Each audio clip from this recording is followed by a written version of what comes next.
everybody. I'd like to go ahead and call the Nevada Commission for the Reconstruction of the V&T Railway to order. It is Wednesday, March 23rd, 2022. It is 9:03 a.m. We are here at the Carson City Community Center Robert Bob Kroll Boardroom. With that, could I get a roll call, please, Allison? Denny Dotson, not present. Clay Mitchell. I'm here.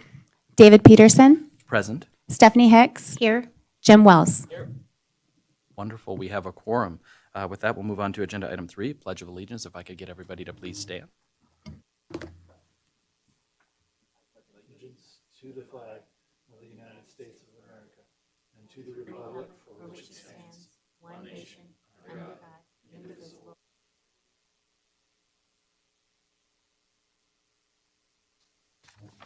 Wonderful. Thank you, everybody. With that, we'll go ahead and move on to agenda item 4, public comment. At this time, the public is invited to comment on and discuss any topic that is relevant to or within the authority of this public body.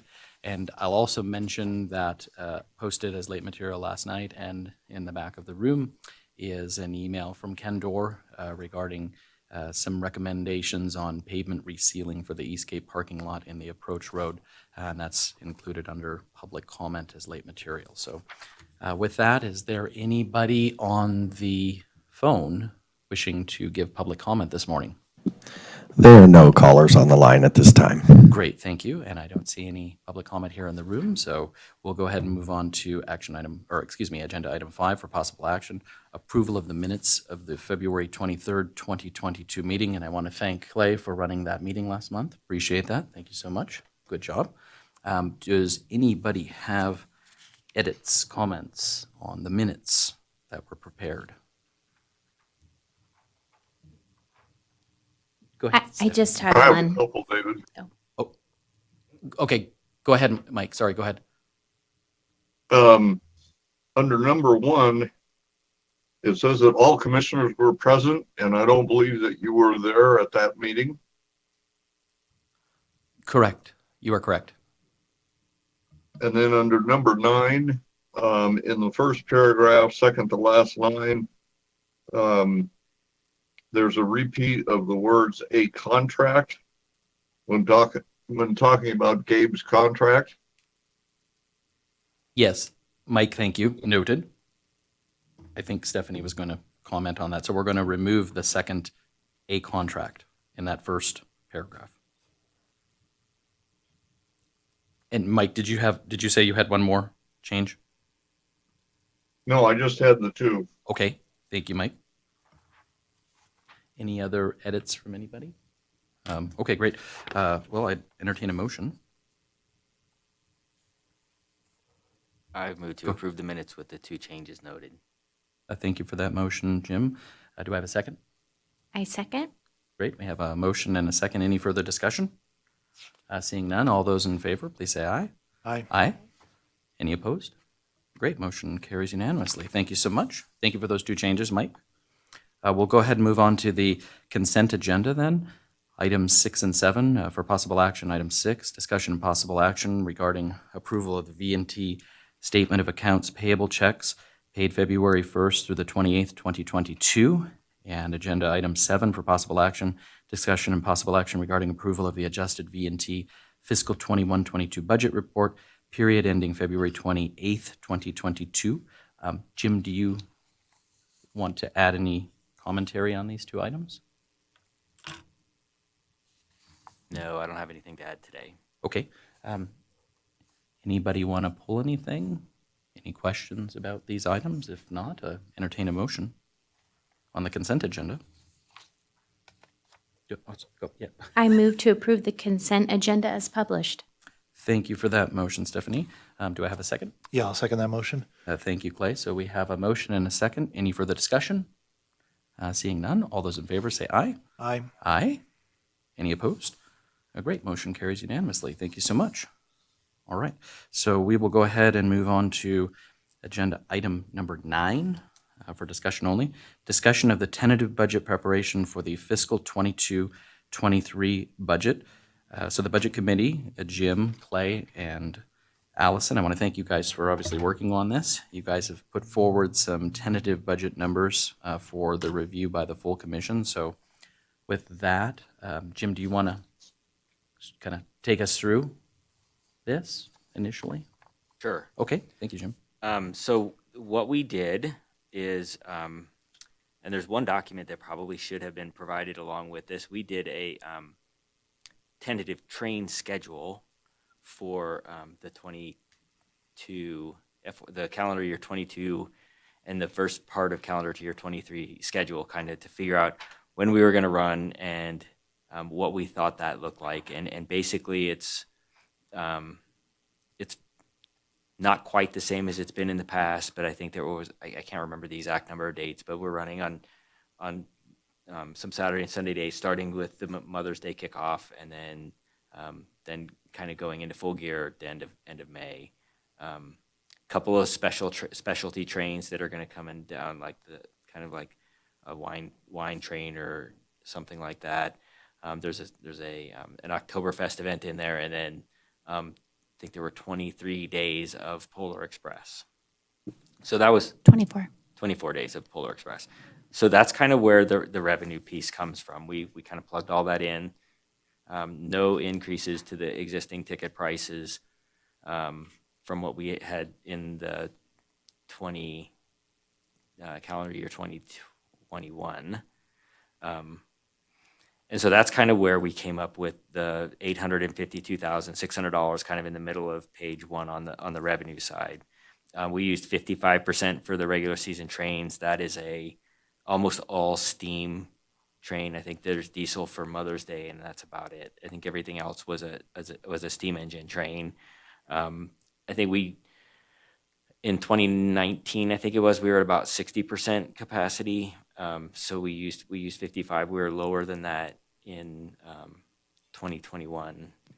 So we used 55%, and then we used 100% for Polar. Since we sold out the Polar tickets, we used 100% for Polar. We included the $65,000 for the 25% for the rail bike split. We included parking for the Polar Express, continue to pay to have paid parking. Then we used some more. We used numbers for the photography and for the merchandise sales for Polar based on the actual sales for 2021. Can I make a comment on the parking real quick? We did change the price of the parking from $15 to $10, with the shuttle being a tentative on whether or not we'll offer that shuttle this year. So we did bring that down to $10. So that's why you see the revenue lower than what we had in this last year. And I will say that the budget does not include the contract for Amador to do the bus runs from Gold Dust West. So that is not included in what you saw in the profit and loss on that first page. So that's kind of where we got the revenue numbers. And that comes up to about $1.4 million, a little over $1.4 million. On the expense side, Jim, could I just, may I ask a quick question on the revenue side?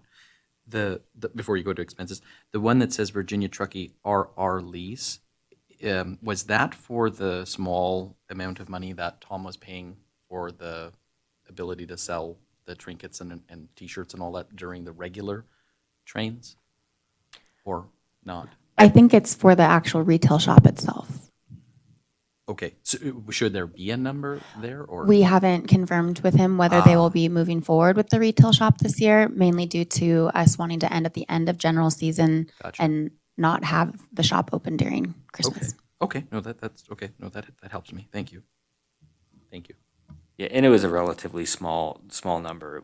It would not have made a significant difference. It was only a couple $100 a month or something, right? Around I think. $1,200 Yeah. Okay. for August through December. So. Okay. Small. Okay. No worries. No worries. Thank you. On the expense side, we took the Polar Express experience and basically replicated the numbers from Polar Express without this Amador Stage Lines contract, and with slightly less, I believe it was the decorations that we thought we would not have to spend quite as much as we did last year, but we did put money in there for those, but not quite as much, I think, as we spent in the current year. Everything else was based on the current year's expenses annualized. So the dues and subscriptions, we basically, the internet hosting, the $1,200 based on what we're spending in actual amounts. There's the $500 for the chambers, the trade associations, the business license, and there's some money in there for software. I think that includes things like the monthly box subscription and stuff like that. Power, water, propane, septic, trash, and pest control and Sky Fiber, that's all under the Eastgate Depot line item for utilities. Those numbers are basically what we're spending this year annualized. The engine repairs for the number 18, the $15,000, that is, we spent, I think, just under 10 so far in this year. I don't know if we'll have more, but that was the budget number that we had last year, so we kept that 15. The credit card fees, that's the amount that we pay for the merchant fees on the credit cards.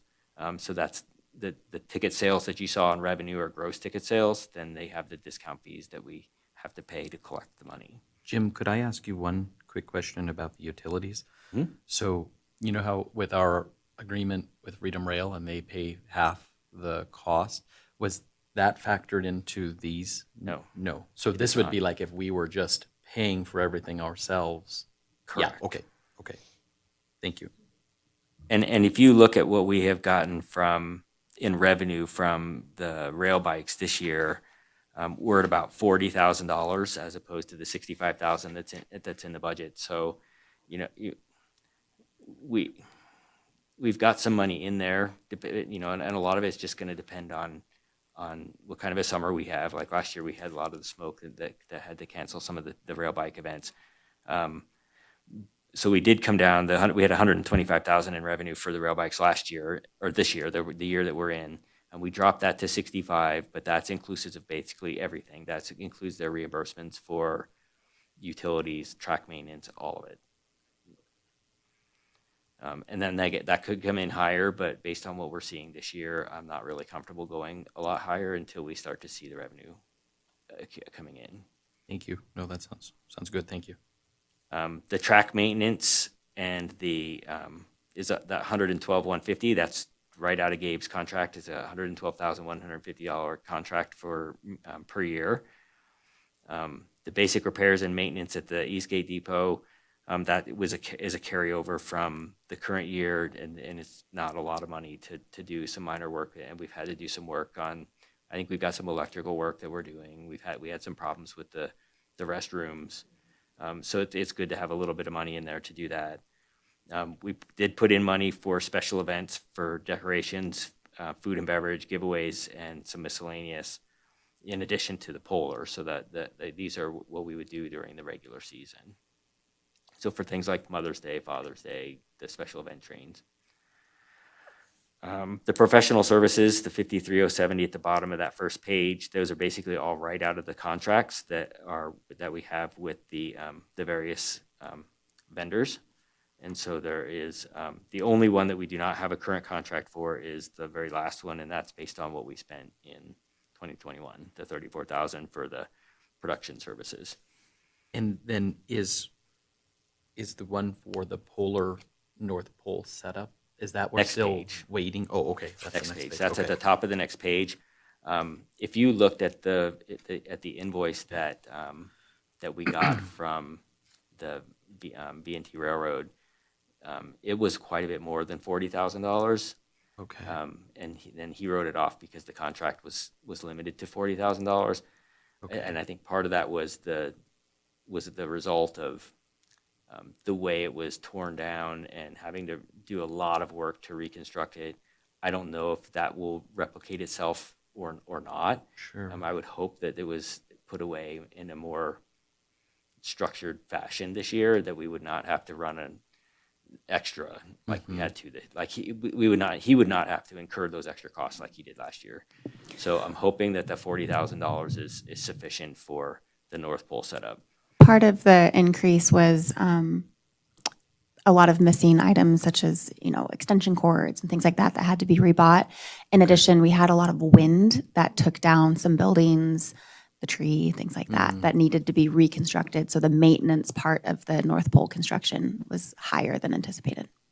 And am I right in thinking that we're going to do something similar? We have to put a bid out, but it's not going to be the shipping container thing that was discussed at the February workshop? The issue with the That's not gonna shipping work. container is the way in which the structures were put away. They are taller and larger than the size of a 40-foot shipping container.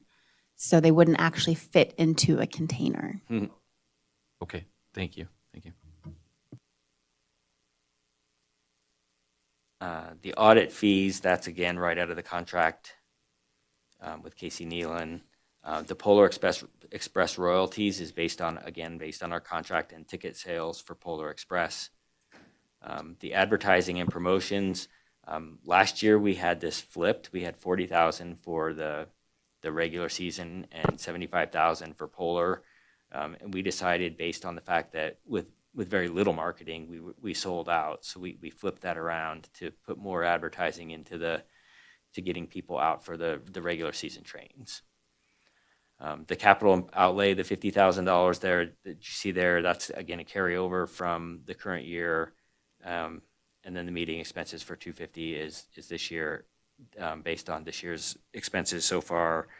And the last one, the insurance premiums, is based on our policy with a slight increase. So that is about $1,375,600 in expenses, leaving us with about $32,400 above expenses. I will tell you, I have concerns about this budget as well as the one that we're in this year, because we are running this budget on we are running this operating budget with one-time money. If you look at the revenues, we have, how much was the number? $129,000 of revenue from the sale of the Draco property that we have 2 years, I think. That was a 2-year note. So we've got after this fiscal year 23, we would have about 6 months in the following fiscal year. And then that 129,000 is gone. And this year we have about a little over, well, as of February, we had $210,000. If you look at our bottom line, we're at $165,000 surplus. So that puts us at a $50,000 deficit. And so I have some concern with running with that, basically paying operating with these one-time revenues. We're going to have to do something. We're going to either have to increase the ongoing revenues at some point, Right. or we're going to have to figure out a way to cut expenses. Yeah, I agree with you. Could I? So this just two things. Yeah, I did mention that this does not include the 30,000. It was about 34,000, I think, was the contract that we had with Amador. We paid them $33,810. So that is not included. If you took the 33,810, that puts us into a deficit to begin with. It also does not include the public comment item, which was the $35,000 to resurface the parking lot at the depot. My suggestion, if there's a desire by the board to do that, would be to take that out of the capital outlay. That you're going to have to reduce it from the capital outlay line. Mm-hmm.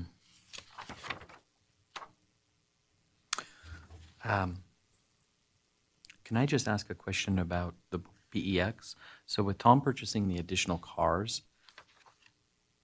does the revenue in here reflect us going back to 4 or even 5 with a new one? No? No, this budget is reflective of a 3-car season. We're in discussion with him about adding an additional car and what the cost would be associated with that. Of course, Okay. there'd be costs in addition to the car. Right. If we ran 4 cars, more cookies, more hot chocolate, et cetera. Right. So this is just a 3-car. I don't think that we felt that we were firm enough on what the revenue and expense picture would be for something like that to even put it in a budget at this point. Okay. Because the only reason I asked the question, I was just wondering, is there an inflection point if we add a car, hypothetically with each car, if we were fully occupied, what does that net us per day over those 24 days? I didn't know if you guys had a chance to Well, look. I mean, we discussed it, Oh, but, okay. but the problem is without knowing what those costs are, we really couldn't project out a substantial increase in revenue. And when you combine that with the uncertainty, we felt like it was clear. I mean, back of napkin, it was not a huge amount. Yeah, I think if you look at the Polar Express revenue breakout that I put on the summary page, or that we put on the summary page, we were making about 84,000 in revenue was from the Polar, without the additional car. And with the additional car, you'd have additional costs for the car itself, for the production people, for the supplies and stuff like that. Additional revenue or additional expenses regarding the ticket, the commissions. I mean, 84,000. I don't know that you would. It's not certainly not going to be pure profit. I don't know that you can also say it's another, third of the 84 or 84.1. It could be more than that. Yeah, no, agreed. But it might only net us $25,000-$30,000 a car at the end of the day for all of that additional work. The car that we're looking at is similar to our deluxe table car, so you're only looking at about 40 people. Is that correct? 10 tables. Oh, okay. The cost of that car, the tentative cost is $2,500 a night. Okay. So the margins are thin. Yeah. No, thank you. I appreciate that. Well, and not only that, but if you look overall at the way that PEX operates, there's a lot of variable cost that adjusts with how many with the capacity that you're running. And so it's not like we're amortizing a lot of fixed costs across an additional car, which is, if that were the case, then we'd make up a lot of ground. Yep. And I think it's important to point out there's really two contracts that are coming up that are this year that are not in. That we don't know what the outcome is. Well, three if you include the Polar setup. You've got the production contract that we're going to talk about today. We don't know what that's going to look like. We based the budget on the numbers from the contract we had with Lollipop Productions this year, for both their staffing as well as their costs. And then the other wild card is the train contract that's going to be negotiated this year that will start in January of 2023. So we used this year's numbers for basically what starts with Mother's Day in 23.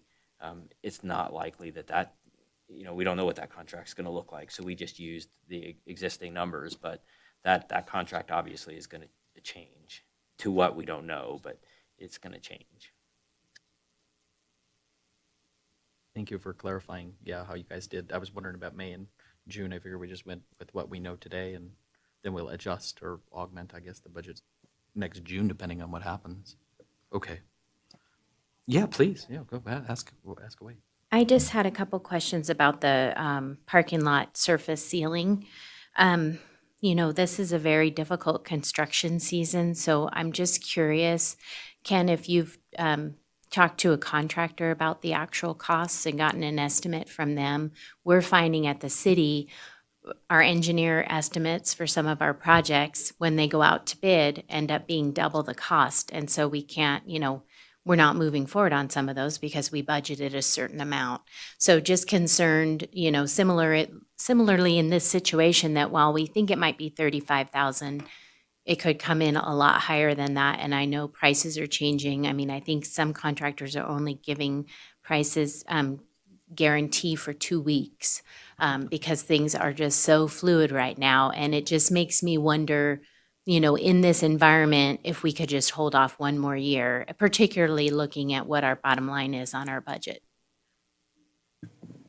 Yeah, a couple questions, or answer to a couple questions. Yes, we did talk to a contractor that does this on an extensive basis, and that was the recommendation for the cape seal, basically, from a physical standpoint, is you put a chip seal down and then a slur seal over top of it. So that would tend to eliminate the propagation of the shrinkage cracks that we're seeing out there. Yes, we did talk to them. We do have quite an escalation in there already, but recognizing the, the oil cost is particularly a big factor. Years and years ago, NDOT used to have an oil escalation factor. It was always in every contract. So I expect we're going to see that, but it's not just oil. So you'd have to bid it and find it out. But that is a relatively conservative number. Alternatively, there's lesser treatments. We could just put a fog seal down, which is oil, and then you'd have to sand it. Of course, then you don't have a black parking light. You have a whatever color that sand is. And again, the idea with the surface seal is to prevent water infiltration into that parking lot. Recognize it as a very light duty. It's not even a pavement. It's aggregate base, recycled concrete aggregate base, recycled asphalt concrete wrap. Recycled asphalt pavement is the base, and with the thin slurry seal over the top. So it's light duty, which is fine for what we don't have a whole lot of tonnage on that roadway, but it's got those cracks. So the idea is you get water in those cracks, little cracks turn into big cracks, and things go to heck. So I was actually surprised to see the volume of them when I noticed that about 3 weeks ago or so. When I was up there, I was going, this is worse than I thought. But the overall structural integrity is good as long as we preserve that surface. So if we can do it, fine. If we have to defer it till next year, we're just taking a chance. We're going to have more cost later on. So that's an option. As long as you got me real quick, I noticed on this probably to Jim, on the track maintenance, 150 is Gabe's theoretical contract. But last year, you might remember, we actually, to save on having to pay sales tax, the commission actually purchased, for example, the pre-emergent material, which is about $8,000. Gabe got a discount for us, but that was paid for directly by the commission. So that would, in theory, if Gabe's going to pay for it, then that's fine. Sales tax will be charged, plus he gets to mark it up 27% according to his contract. So some of those items for materials, it's part of the maintenance away cost, but it's not necessarily his contract amount. Just his contract amount, unless he has to buy those materials, is probably going to be significantly less than that number. So like for all the other contracts, literally I took the annual dollar amount out of his contract. That's what the commission is on the hook for, is $112,150 per year for 4 years, basically. And so that's what I put in. If it comes in higher, it comes in higher. But that's the way I do budgeting, is based on what it says in the contracts. Sure. And his contract, as you recall, does not include that material. Okay, so it's not a big deal. We'll get it figured out, but just recognize that there's more things than just paying labor than Gabe's labor. And on the parking lot paving, that's fine. I'll make one comment about my number. I thought that was quite a bit higher than my actual contract. So if you want to chop my contract by $5,000 today, go for it. So, or chop my budget amount. We're actually not making it a budget decision today. This was just a tentative discussion. I did go look at why they were having the conversation about the parking lot. There are 34 dates in FY23, obviously starting from July 1st to June 30th of 2023. There are 34 dates for the regular types of trains. There are 4 special train weekends. Okay. Throughout the regular season, 3 plus Oktoberfest. We're also looking, so since we met, we're looking at a corporate event.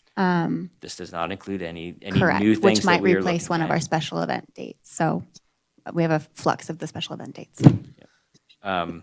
Mother's Day, and then kicking off with the Mother's Day weekend in 2023, and then going through this one. The revenue from this goes through the end of June. So June 25th, I think, is the last train for So- for this fiscal year. A question about the weed abatement, where we have to purchase the material. Do we, that probably, it's not appropriate for that to come out of the capital. I would think not, right? Since we're not actually purchasing some physical piece of equipment. I mean, I don't know if we could. can we- I guess my recommendation would be is maybe a separate maintenance, track maintenance item for Yeah. track maintenance material purchase outside of the actual paying the track maintenance contractor. No, I agree. I'm wondering if that should go under, read it, 53057, if it should have its, maybe Jim Clay, we could put a line there for the, what is it? It's the weed abatement or pre-emergent? Pre-emergent. Yeah, because if I recall, isn't it like $8,000 or $10,000 for that? About 8,000 is what we paid last year. Now, Yeah. again, back to Stephanie's comment, we don't know what's going to cost this year. Right. I don't think it comes from Russia, but it's going to be impacted, so. Yeah, so maybe we need to add a little bit more for that. You know, also on Gabe's contract, that's based on the cost proposal that was included with the request for proposal and his submittal on that. And that was all based on a theoretical, we're guessing you're gonna have this many days of this and this many days of that. And so it's a theoretical number, but he's all time and material, of course. But that was a number, I think that's generally speaking high, short of knock on wood. We have a catastrophe out there. Sure. You know, another question I guess I would have, because we need to do the pre-emergent, right? Now, right? Or are you done for this year? We do it in the fall. Oh, okay, that's right. Okay, so this is definitely a 23 cost. You know, one thing I would offer up, we anticipate being able to make the 65K payment this fiscal year, and as soon as we can clear the 2% amount in total room tax collections, we're going to be able to make that payment for this fiscal year, which will be before the last week of June. So I just need to work with Chris on my team. Is it something that those funds could be used this fiscal year to help with this repaving, or not? Because I don't know that we budgeted last year, you know, in anticipation of having those funds. So I'm just throwing that out as an alternative if we feel, you know, that we need to do this, and could, you know, as soon as we get the money from the CTA, could those dollars be used to put toward this work? So we did not include any money from the CTA this year, or for FY23. We did not add that in because of the uncertainty of what the language revolves around. Once the bonds are paid off, where the money's going to end up going. And so until there's Right. some clarity Yeah. around that, I wasn't comfortable adding Okay. that money in. For next year, yeah, but I was For thinking about 23. like for this year, So if- we are going to be able to make the payment this year. So there would be an extra $65,000 coming in. I hope we can cut that check in May. If you guys feel, you know, it's important to get this work done, but then I don't even know, how long does it take to go through this process and then, you know, get somebody on board? Could it even be done by June 30th? I don't know. Probably. It's a little tight, is what it amounts to. And then I wanted to hopefully bid it so there's some flexibility on the start time and let the contractors know that, because if they've got a bunch of projects lined up for example, large contractor that he said, well, you know, I got a lot of stuff going on in that area in May or June, so we could probably work it into our schedule then. Now, obviously, you don't award on that basis, but still you want to have the availability. So, but alternatively, can we wait to do this work till August? Then that might get us some better prices. I think we could if that was available, but we'd have to get going right now. The amount doesn't require a full-blown bidding process. As long as we're less than $50,000, and Michael, stop me here if I'm saying this wrong, is we need to go out and get proposals from 3 qualified contractors. And then we can select the lowest proposal amount based on those 3. If it goes over 50, we have to go through a full-blown bid announcement process and bid review and formal award, and allow for a protest period. And you know, that obviously takes a lot longer because you're getting into a full-blown public works project. But with that amount, it can be done relatively quickly. We could, you know, put out notices to a bunch of different contractors and say, hey, we need to have a proposal. And again, I'm using the word proposal, not bid, because in other words, do your own form.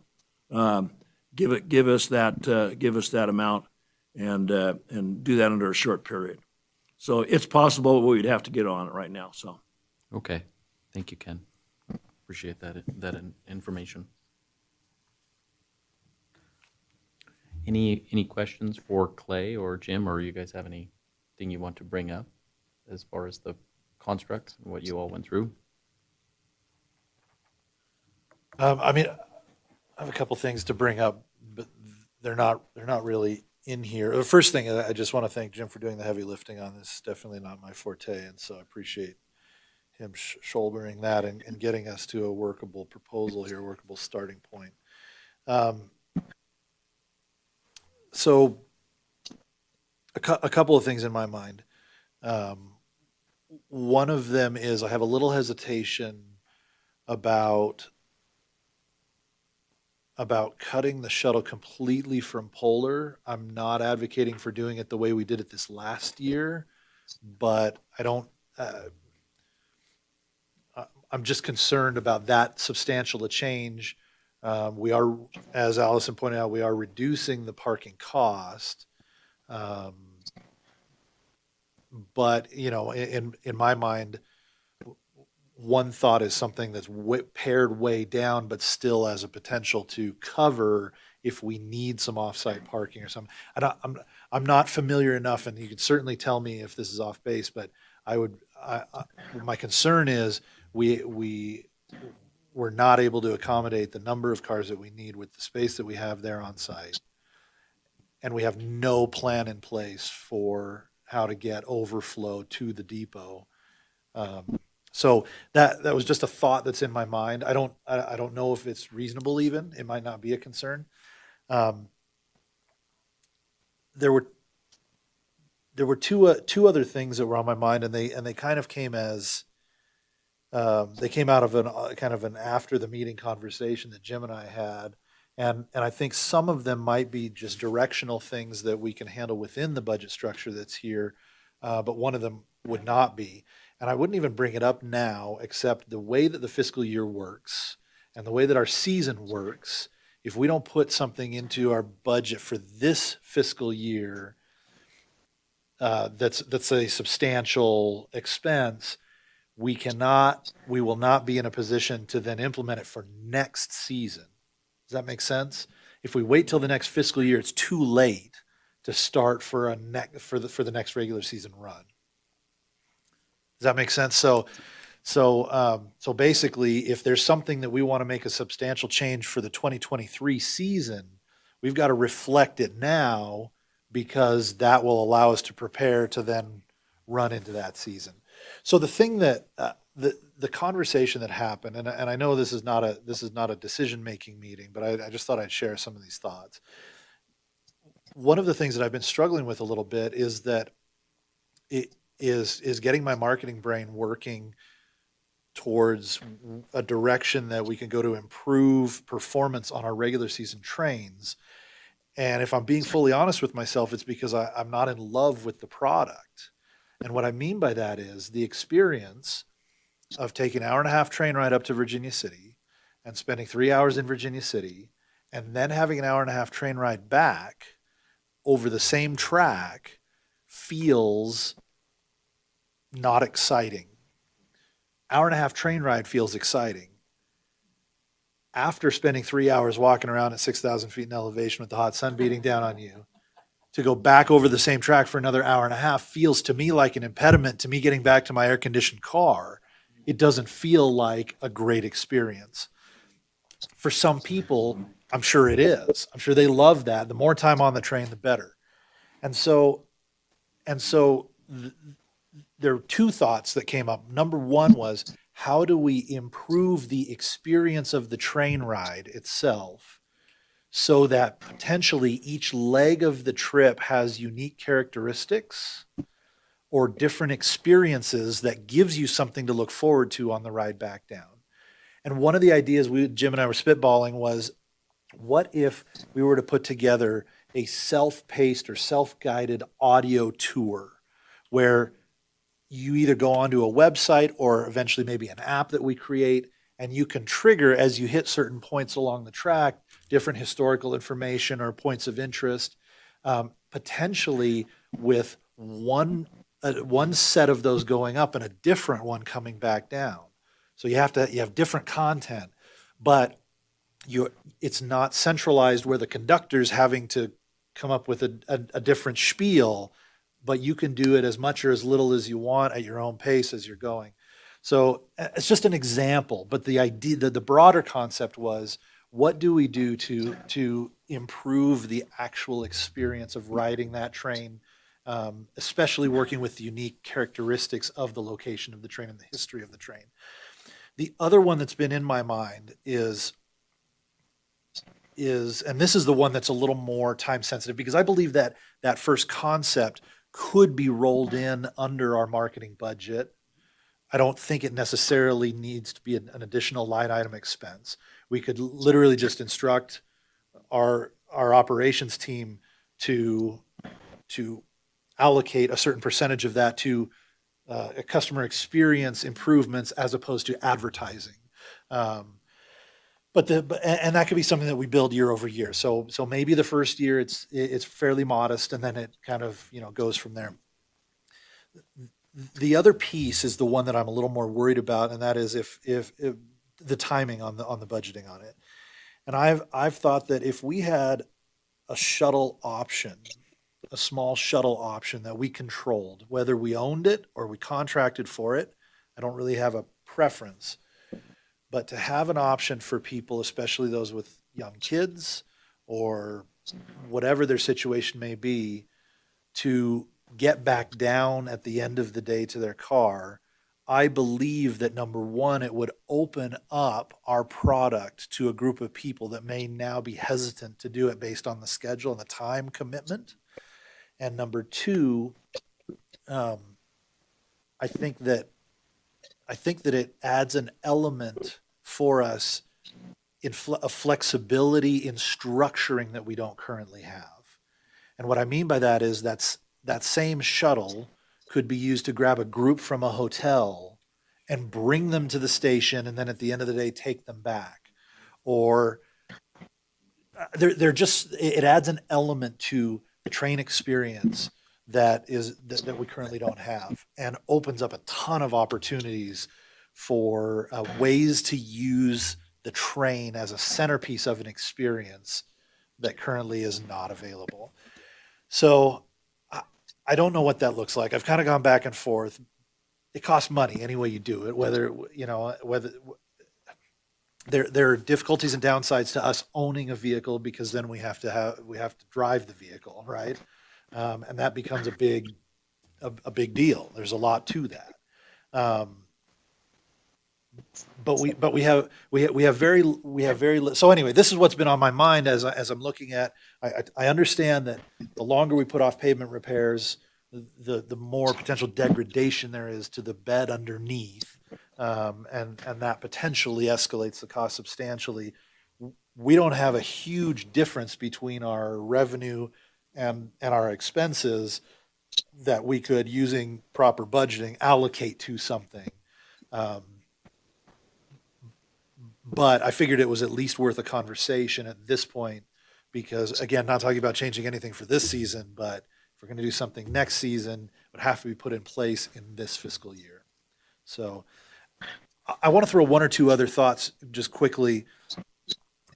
Based on my quick calculation, and the occupancy, the ridership that we're projecting for the regular season, for every 5% that we're able to increase that ridership, it represents an increase of about $21,000, $22 in revenues. And I got to that just by dividing what we projected by 55%, multiplying by 5%. So it's a rough number, but the point is, if we need to do other things, if we're looking for budget, that is a recurring potential. If we can justify, here's how we're going to get that increase in ridership, that's what it buys. It's not a ton, but it's something that we can put into our thoughts. I've been thinking about the utilization for the regular season and the number of times that we're running it. And I'm curious. I don't know don't know if increasing the number of days that we run necessarily increases our revenue amounts in a linear fashion. In other words, I think we may cannibalize some of our demand and spread it out over more trains.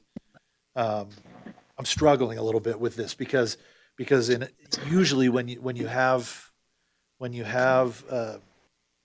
assets, when you have a system, using it more amortizes your fixed costs over more usage and drives down your per passenger cost and so on and so forth. I don't know how much that's true. And so running more trains during the regular season may or may not actually help our bottom line. Anyway, I know a lot of this is kind of theoretical instead of practical, but those are a couple of the thoughts that I had on my mind. Can I just, oh, go ahead. No, go ahead, Jim. Go ahead. So just a couple of things. One, it's about $15,000 per 5%. If I move the 55 to 60 for the just the regular train rides without and this is without dealing with the specialty trains. It's about $15,000 for every 5% is the number, just shy of 15,000. I think the other thing that we can think about as far as having a shuttle, if you do this right, you have the shuttle sitting at the depot to start with. It takes a group of people up to Virginia City that ride one way down, and then picks up a group of people that want to ride that rode up on the train and brings them back down. So you could have it running both directions and put more people on one-way tickets.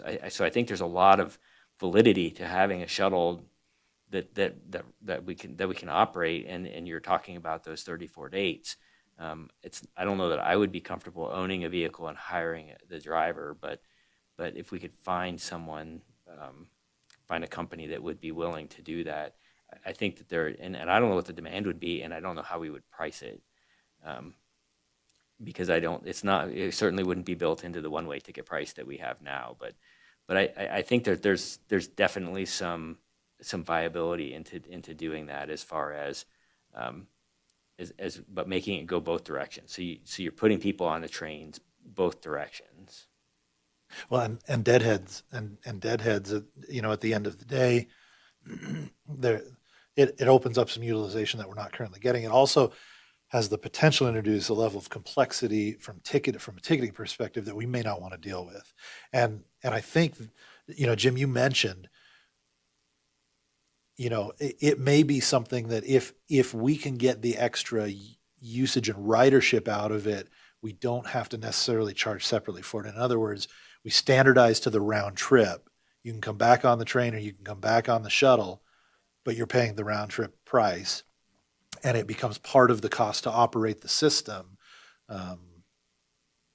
and does not become an option that we have to now figure out. And it could be fairly easy on the ticketing side to say, do you anticipate you ride back on the train? Do you anticipate you ride back on the shuttle or something like that? So we get an idea of potential demand, but not necessarily to do anything different with pricing. I was also going to point out that the VCTC, we just authorized them to acquire a brand new 25 passenger shuttle. The problem is it will probably be in high demand on a lot of the days that we're running locally up there. So certainly it would help them if they had some additional use cases where they could contract it out. But unfortunately, I'm not seeing it as compatible for some of the usage that we would need, time-wise. First of all, I really love the idea of the shuttle and enhancing our product so that we can really widen our base. One option that we could look at is maybe leveraging some of our partnerships with nonprofits that already have shuttles, such as, say, the Boys and Girls Club. We did talk to them for Polar Express shuttles, but due to the capacity and the nights and the holidays, it just wasn't feasible in terms of staffing. Staffing's right the golden thing right now. But we could talk to them, Saturday, Sunday, maybe we offer it one day, the next day it's round trip, so forth. But instead of, again, maintaining a vehicle or maintaining staff, et cetera, we could look at some partnerships. Cool. I Oh, no, go ahead. You go first. Sorry. Thank you. Well, I first just wanted to say I'm in support of the audio tours. I think that's a great idea. I think that would be a really unique experience to provide. In regards to the shuttles, what I'm kind of thinking of for maybe this next budget cycle, which will be part of, the next season, is, maybe we figure out a way to launch it as more of a pilot, where whether it is by volunteers or by, some funding that we allocate to hire shuttles, but we select certain days and we market it that way. This is a new pilot program. Here's your opportunity to, go one way and ride the shuttle back, and use that season as an opportunity to see what the demand really is before we would go to the next step of maybe looking towards our own vehicle or something like that. Well, that's a great idea. I'll just touch on the shuttle, and then I want to talk a little bit about the audio tour concept. We hear a lot from visitors, you're right, because they are concerned it's a long day. As you said, it's a 6+ hour day. The idea of allowing folks to exit off in Virginia City, this ties in with what I want to see us do long-term when we get the Centennial Trail for the mountain bikers to connect Carson City and Virginia City, right, where we bring them up on their mountain, or we put the car on, take the mountain bike up, and they can ride their mountain bike down. We get a lot of people that wish they could do that, right, is to go up to VC and then just be brought back down, right, rather than having to wait 3 hours for the train and then another hour and a half to come back down. The other thing that would be really cool is, I think this is maybe where we talk with the Downtown Business Association here in Carson City, because how cool would it be if, for those folks that were coming from Virginia City, right, maybe they want to come down and have a bite to eat in Carson City. Like, we sort of can reverse engineer what happens today too, right? And I'm thinking we could bring some sponsors in, maybe from the hotels or DBA or some of the restaurants, probably the DBA here. That would be a great way to get the small businesses participating on, truly on both, bless you, both cities' side. So I think that would be really cool. I wish we had shuttles here. That is, Stephanie knows, that's the number one complaint we get, is the lack of shuttles in Carson City to move our visitors around, because we don't really have all of our hotel properties in the downtown area, right? We have really a couple, if you can stretch what the definition of the downtown is, right? Everybody else is all over the peripheral of the city. So I think that'd be pretty cool. We are working on right now a Kit Carson Trail virtual tour. We're doing that with our firm, KPS3, and then my internal team. And I'm excited to see how this product looks, because you can, your phone, your iPad, whatever, as you're out and about walking around, and we're trying to create an immersive experience, right? So I think that would be pretty cool, because the idea is we have 48 stops on the Kit Carson Trail. So as you're walking around, right, something comes up as you're, approaching the stop. So, man, I would be all for that. And I think that's actually it allows you to customize the visitor experience, which I think we all agree we really want to, try and do that. So I'm happy to share, when we get through this Kit Carson Trail virtual experience, kind of how that worked and looked. And if you guys want to kind of use that as a gauge of how to maybe create something for the train ride experience. But I don't think we should limit it to just back and forth to Virginia City. I would like to do that even when we go into the canyon, 100%. because you could talk about the 200 mills, and now you tie Lake Tahoe with Carson City and Virginia City. So you talk about the history, right, of the area as well. So you have a cultural heritage, historical experience for these folks. So yeah, we're kind of moving in this direction as well. So Well, and so Virginia City within their app had created an audio tour voiced by locals, and and so there's some history there. I don't remember if it was geotagged or if you had to manually trigger whatever it was, but certainly there was kind of an early incarnation of something along the lines. And down the road, there's some really cool things that we could do. For example, augmented reality is a thing. And if someone brings an iPad and they're looking out over American Flats, they could see what the old American Flats mill looked like.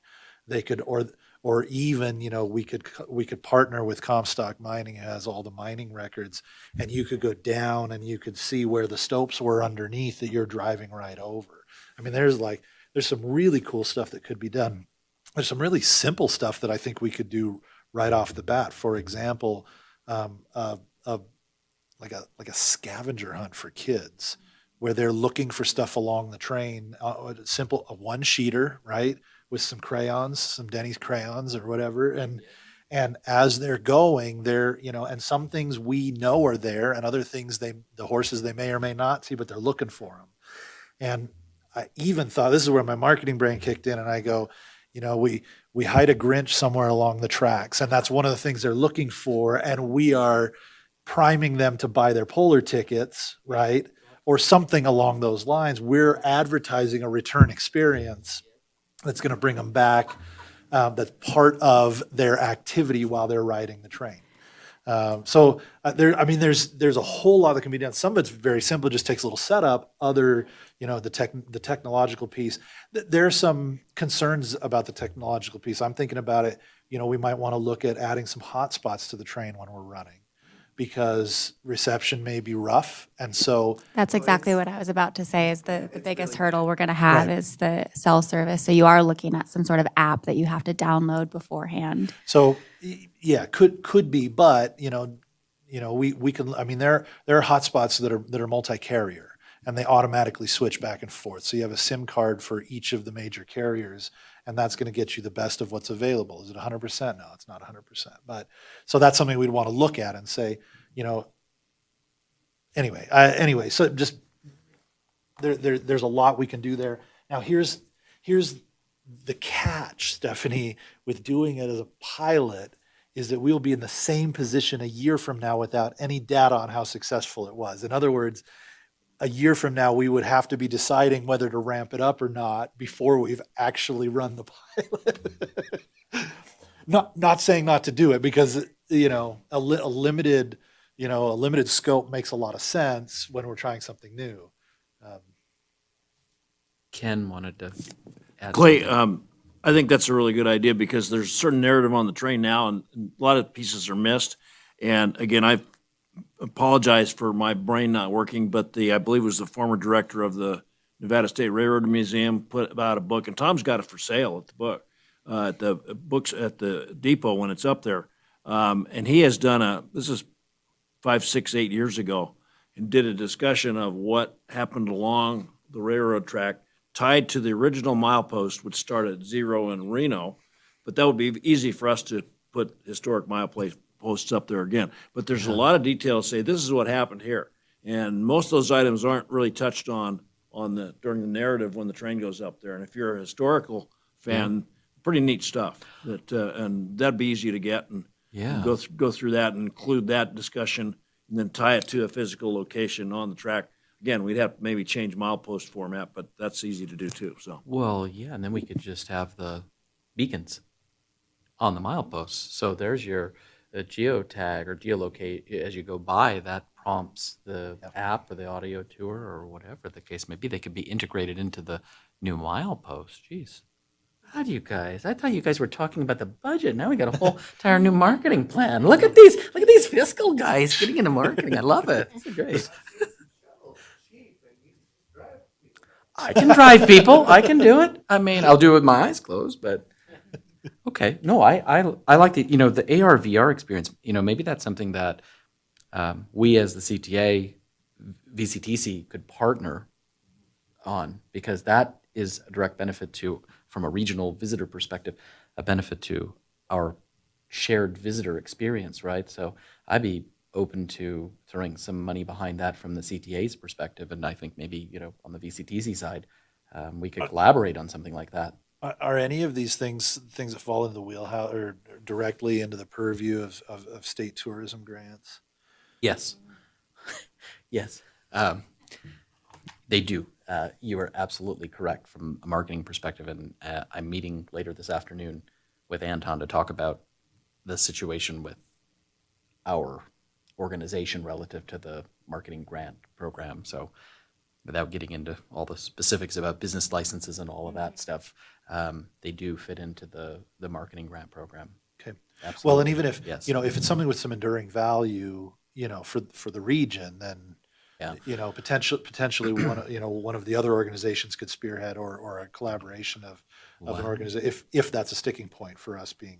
Well, able to do that's that something that CTA, my group, and Denny's group, VCTC, we could partner on a grant. And Yep. when you have joint organizations, those grants percolate to the top, right? They're given higher priority for funding, right? And their criteria, how they review the grants. So that would be pretty cool. I mean, even the app would be pretty cool because I would think we would want to integrate that on our sites if at all possible. So, and ours is a little different. I should clarify. Ours is not a standalone app. I'm a big proponent of integrating things into our existing website. So you're bringing people into our number one social media channel. So our experience, although it would be like an app experience, it's a virtual tour, but it's inside visitcarsoncity.com. Well, It doesn't sit alone, if that makes sense, where you have to go download something from the iStore. And all that Right. stuff. And that was my initial thought because it makes it kind of open source, if you will, for users. Mm-hmm. So in other words, if they're on the train, they can go to a website, as long as they have access, and the access is the issue there. But that's my preference because it doesn't require a proprietary platform. It doesn't. Although, if they're sitting there at the depot waiting for the train to arrive, we can be pumping it, download this, whatever the preparation piece is. It's been a minute since I've looked at it, but you can't geotag a website though, can you? If we were to do that beacon technology of like things popping up of like, look to your left. If you're inside the experience itself, because that's how we're working on the KCT, it's in our website, but it's its own. If Lydia were here, she would explain this better than I can. Gosh darn it! But it's its own piece of technology, right? That we're integrating into visitcarsoncity.com specifically around our. It's called a Kit Carson Trail virtual tour experience. But that's what allows, when they're going out and about in Carson City to know exactly where they're at. Yeah, I mean, I'm asked by websites all the time if I to give permission to give them my location. So especially, I think on mobile versions of sites, I have a feeling it's very doable. But I love what you guys were talking about. So I think these are pretty cool ideas. I don't know how to deal with the shuttle. You have to explain to me a little bit more about because I know Denny had said, hey, I'm going to Vegas or something to pick up a shuttle. So is that the VCTCs or is that Story County or is it like a shared shuttle? it's or- VCTCs. It is. But the commission had to approve it because it was an unbudgeted item. I see. So I had to approve the expense. And so, but it's a brand New. Wow. Yeah. Is that a question of who controls, does the VCTCC control what the shuttle is needed for on a daily basis? And then we would have to kind of throw our dates out there to see if. Yeah, in theory, really, the main needs are getting people around town on busy event weekends. Mhm. And then it kind of goes out from there. And so I know I've had discussions in the past with Denny about, if a hotel books a group that's maybe at a convention in Reno but wants to come up for a day or two, the hotel could underwrite that trip or build in a support of that, and there's a partnership. It's available for them to use within the parameters of a program for private uses. Anecdotally, I'm seeing the schedule conflicting most likely for the heaviest needs up there are most likely going to be the times that we would need it as well. And I'd have to agree with that. The preliminary conversations that I had with them was possible availability for the transport from the depot up to C Street. If the trolley isn't available on those heavy, busy days where they've got tours already going, so possibly using the shuttle to transport our people up. But in terms of coming down to Eastgate, I have the same concerns that Clay has, that there wouldn't be availability. Now, there may be a conversation to be had, for example, with Doc, who owns the Delta up there. I believe he bought the trolley tour business up in Virginia City. And I don't know what kind of flexibility. What I do know is that transportation is highly regulated in this state, more so than it should be. And so, but to him to have a common or charter carrier license in place, it may be something that he, because he has two businesses. He has the Ponderosa and the Delta, the parking lot, the trolley, and he may have enough employees within that construct that if we were to outline some parameters, they may be able to scale up because he has the structure in place. So we say, here's specifically what we would need. And maybe to start with, it's a 12 passenger van or something, because the reality is it's a half hour round trip. And so what that means is, Jim was saying, you could have an early shuttle down and then a second shuttle down so that if people are ready to go about the time the train's leaving or maybe just before, there's an option to come down. And then there's one that if people want to linger for another hour, there's a later one that runs back down. There's a lot of options just because it's not a terribly long trip. And so different ways to use it. Anyway, I don't know. And obviously you won't, we want to balance budget. And so we don't have a ton to play with in there. If it's something that we want to look into and try to somehow incorporate, I think then it probably does make sense for us to look, as you were talking about, Dave, look at, is there a way to accelerate the pavement repairs and some of that if there's a source that we were not anticipating, to then leave space to put something in there, to put a line item in and still come out with a balanced budget. Yeah, agreed. I don't know, is there anything that we could do before June 30th? I'm just trying to think if we can, and we'll make the 65K payment, hopefully May, right? We need plus or minus 35. That still leaves us 30, that we could work with in this fiscal year, I guess. I guess if we don't spend it, it just balances forward, right? It would be like an ending fund balance situation, right?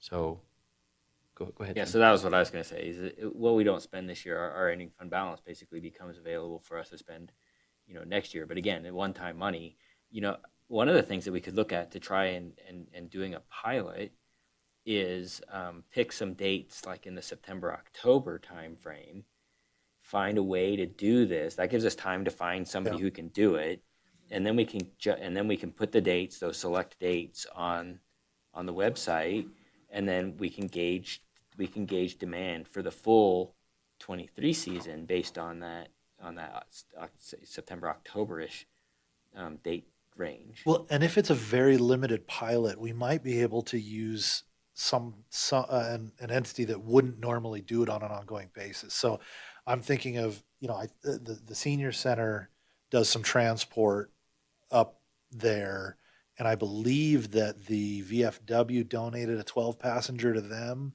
They don't normally use it because normally it runs to the doctor's office, and so they often use smaller vehicles, but there may be a way for a few weekends, right, to just say, hey, can we contract with you? They have drivers that do that on a normal basis. We pay them generously for this, because they mostly just operate that during the week. It's not really a weekend service to speak of. And so if we could piggyback on to drivers that are properly taken care of, and we just contract with them as a nonprofit, and for a donation or for whatever it is, where it's financially beneficial to them. We're paying way more than market rate on it, but it's worth it for us to gain the intelligence on whether it's worth pursuing in the future. It's definitely not to put you on the spot, but Parks Rec has those shuttles that sit behind this building we're in. And they've been kind enough to allow us to use those for media and group tour fams. Can they go outside of Carson City, or are they just? Thanks for not putting me on the spot. Oh, okay. Clay didn't want to ask you, so he's like, you're the chair, you ask her. I know for some of the recreation programs, actually, they do go outside of the area. So I can check into it, but I don't know because of their programming what the availability is. But it's certainly something we can look into. The other thing that I was going to mention is, we do have in the city's 5-year strategic plan that we're looking at the feasibility of a shuttle service for our downtown area. But the purpose of it was to be able to get people, tourists from downtown out to the prison, out to Stewart, out to the depot. And so, that's something we can keep in mind as well for that. We haven't figured out how to do it. And even though we do have, our jump around Carson system, that's, regulated as to what we can use it for as well. So, I like the idea, and I think there's some options. I think it just needs a little more exploring. Yeah. And maybe it is a two-part system, right? Maybe one is the connectivity piece. The other one is more limited to interacting with the train itself, right? And it may make sense to separate those out because there's a more direct connection, and staying here between here and the depot, allows it to have different alternate uses versus one that's up and down the hill, which has potential different alternate uses as well. So I like it. I think these are super cool ideas. What do you guys need for today? Because I know next step we give everything to Jennifer, and then Jennifer's going to do the tentative submission for the middle of next month. Do you need any? Do you guys feel comfortable with where we're at? The only thing I'm concerned about is we don't have the pre-emergent in there, and we know we need to do that on an annual basis. But do you want to reduce something to put that $10,000 in, or because otherwise we're going to, if we add that, we're going to be down to 22,400 on paper. But and I'm all for, like I said, the idea of a virtual tour or an audio tour. Obviously, I would like to see how things go with our KCT. That has to be completed before the end of this fiscal year. I think we're tracking for May on that because that was grant funded through Travel Nevada. Thank you, Travel Nevada, for that. So and that's something that could phase in too. It could be as simple as adding a page to our website that's not audio, that's just text, and we can just start pointing people to it and say, hey, pull this up on your phone before you leave the depot. And they're just numbered. We can number them to mile markers. It can be very low tech to start with, but at least it's starting to, because the narration may or may not fit where people are at on the ride. They may be deep in a conversation and the narration is an annoyance, but then at a different time, they're really interested in what's going on around them. And so that's why the self-guided piece, whether it's just they can read it or whether it's audio that they can listen to, gives it kind of they're going to be goofing around on their phone anyway. Might as well make it related to what they're doing on the train. no, agreed. Yeah, I like it. So we're comfortable, because I know we're not taking action on this, but you guys feel like you have enough to go, pass this along to Jennifer for the next step? Okay, cool. Yeah. Okay, any further discussion? Anybody want to throw anything out? Okay. Well, again, thank you, Allison, Clay, Jim, for taking the time to put this together. And I appreciate the conversation you all had about enhancing the visitor experience, because I like that. I like where you're going with that. I like the idea of an immersive experience for people. It's what they're looking for, right? So I think that's wonderful. Thank you. Okay, we'll go ahead and move on to agenda item number 10 for possible action. Discussion and possible action regarding a request for proposal of the Polar Express Theater Production Services. So this was late material. It was posted onto the website last night. I take responsibility for it being late material. I just ran out of time to, yes, get this out. And thank you to Leah and Allison for filling in some of the blanks for me. So what you see in the packet, there's three pieces, so I sort of formulated this off of what you all did, Stephanie and Clay, I think, on the maintenance one. So we have the RFP itself, and then the cost proposal template, and then the third piece, of course, are the technical cost scoring evaluation sheet, plus if we wind up with multiple vendors, the in-person scoring. And those are the three documents. We didn't include the standard contract because we all know what that is. Everything you see in yellow, those are dates. And I know this is a super tight timeline, but we did do this, and we brought Allison on board in a month, and we're also fighting people's schedules and everything. And so I'll let you kind of take it from there, Allison. Yeah, so the dates really is kind of the biggest thing with this RFP and looking for input from the commission. The expedited timeline is due to the Polar Express camp, which is actually the last week of May during our the May commission meeting. So originally when we sat down to do this RFP, we were looking at potentially doing presentations in May and then going into contract. But potentially we need this company or this person to go to camp, which is why we have proposals due before our next meeting, presentations with a committee that we would identify today, and then that committee would go forth at the April meeting to put in our recommendation of who to go into contract with. That person would potentially go to camp while we're in negotiations where we would vote on that contract in May.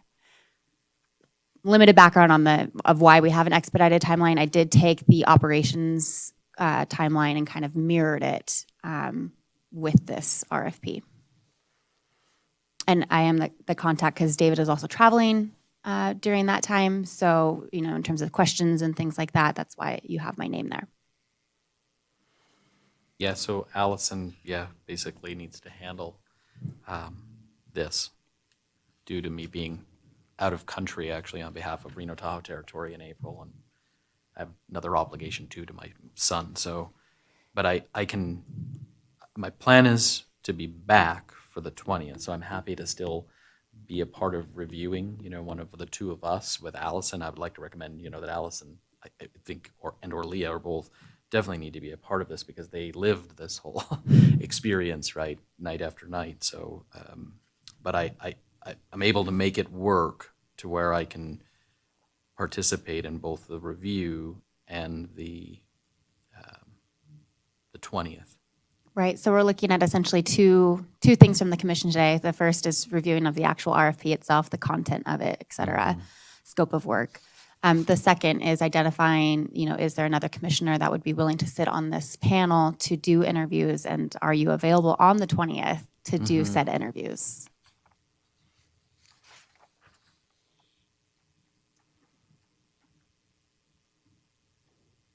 And please, any input, I'm relying on Leah and Allison on the background and then the scope. So please, if you see something or you don't see something, any of that feedback would be super. So I'll be honest, I'm not super comfortable with this short time frame. I think it's too compact if we want to get other people outside of somebody who's already done it to possibly bid on it. That's my first thought. My first thought was that everything is super tight. You're releasing the RFP basically Friday. They have less than 2 weeks, and we have to get. I guess I'd be more comfortable if I knew how we were going to get this out to potential bidders. I mean that's where I think that you're going to have to get it, and getting feedback from them as to whether they could submit a proposal, or if this time frame is so tight that they would just say, "No, we can't do it." So to answer your first question, I have a list of potential companies that could and do this type of work. Leah and Allison are going to be talking with those folks, if not this afternoon, tomorrow, before we actually release the RFP on Friday. And so that was given to me by some folks that live in this sort of theater production world or put these types of events on. So I think I sent you guys 3 Correct. companies just in Reno alone. I think Reno Sparks maybe. I don't know if somebody was in Carson. It was but- it was two companies, but two contacts at one particular Yeah. company. So so we'll have the opportunity before we officially release it, right? Because then we can't talk to anybody except through the official, Q&A process, to have those dialogues. I didn't think it would be appropriate if I was to start contacting people because I don't know the detail, right, that Allison and Leah know as far as PEX. So my feeling was I would end up with 50 million questions, and then I'd say, oh my God, I'm going to have to get Allison or Leah on the phone, right? So I thought if the two ladies could have some conversation with these other folks this week before we released it, that would give us at least an idea of where some of these other firms stand. I will tell you, I was concerned too about cutting this down because I actually had it as a 2-month timeline, but then when Allison said, well, so then we're not even going to have whoever the vendor is be able to participate in the training with rail events, and that's why we did. So that I hadn't thought about that. In fact, I totally spaced on the fact that that's in May. And there's no other opportunity, right, for the training to take place. That's it. It's that 1 week, and additionally, Leah and I will not be here at Right. commission meeting. So what week is the camp? It is May 23rd through the 27th. Thank you, Leah.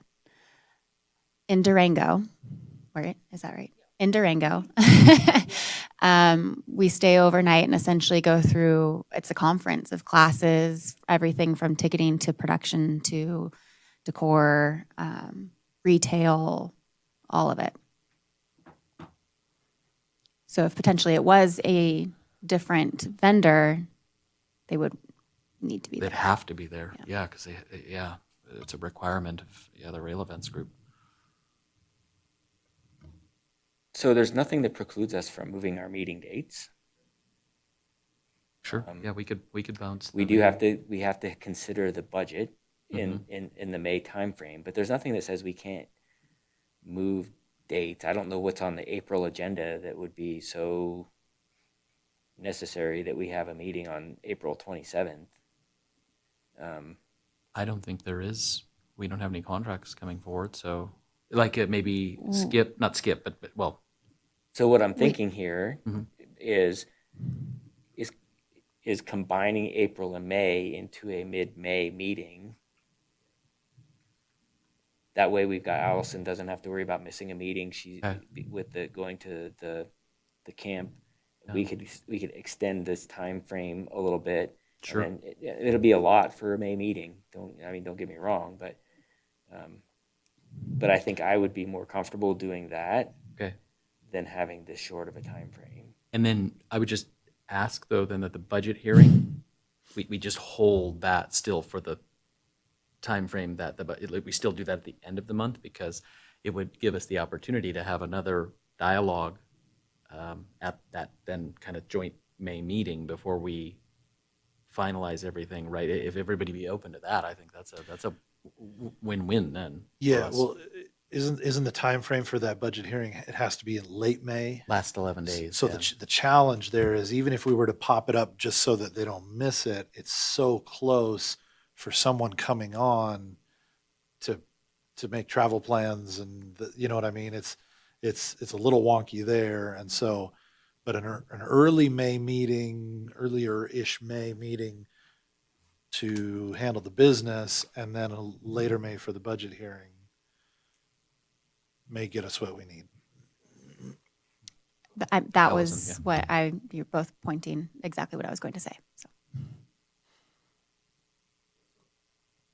So our budget hearing, let's see, we've got 3. I guess it would be, what is it, from the 20th forward, I think, because it's the last 11 calendar days, right? I think it has to take place in, technically. So, I mean, the earliest we could probably do a budget hearing is the 20th. Can we keep the 25th for the budget hearing, but have we could, discussion? We could. Right, we'd have it, instead of the April meeting, we would Yeah. push it to early May, say the 4th or the 11th. Mm-hmm. At that point in time, we would discuss the tentative budget along with this RFP, and then we'd keep the date of the 25th to do our actual budget hearing. Is that correct? With that being basically the only item. Correct. Yeah, Yeah, I think I'm fine with that. okay. So did you, sorry, did you say 11 then for the joint? Let's do the 11th.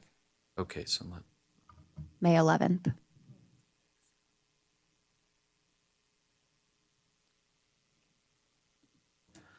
I was just thinking about whether or not, yeah, the room is available to us.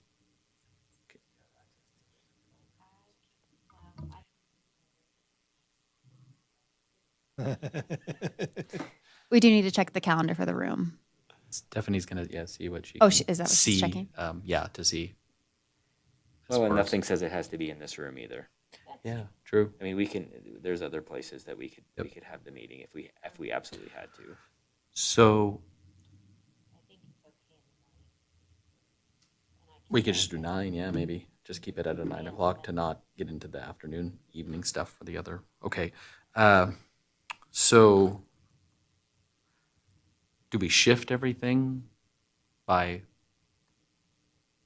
14 days then? Just push all the dates out, or do you want to go back and maybe we could get a motion or something to allow Allison to kind of tweak the dates to make sure everything lines up? Well, we would still need to identify a date for interviews, right? The second part of our task today. Yeah. Who would be available to do interviews. The agenda for that meeting would be due the 5th, or technically the morning of the 6th, but we like to get it in the 5th. Yep. So you'd be looking at interviews at the latest, the 3rd or the 4th. So let me ask, traditionally when I have done this as a 2-step process, the selection committee has kind of gone through the paper and come up with a short list, and the full commission sees the presentations as opposed to just the selection committee. That way you have it, and you can limit them. They get 30 minutes or whatever to the presentation, but I would have the presentations to the full commission on the 11th, as opposed to a separate date.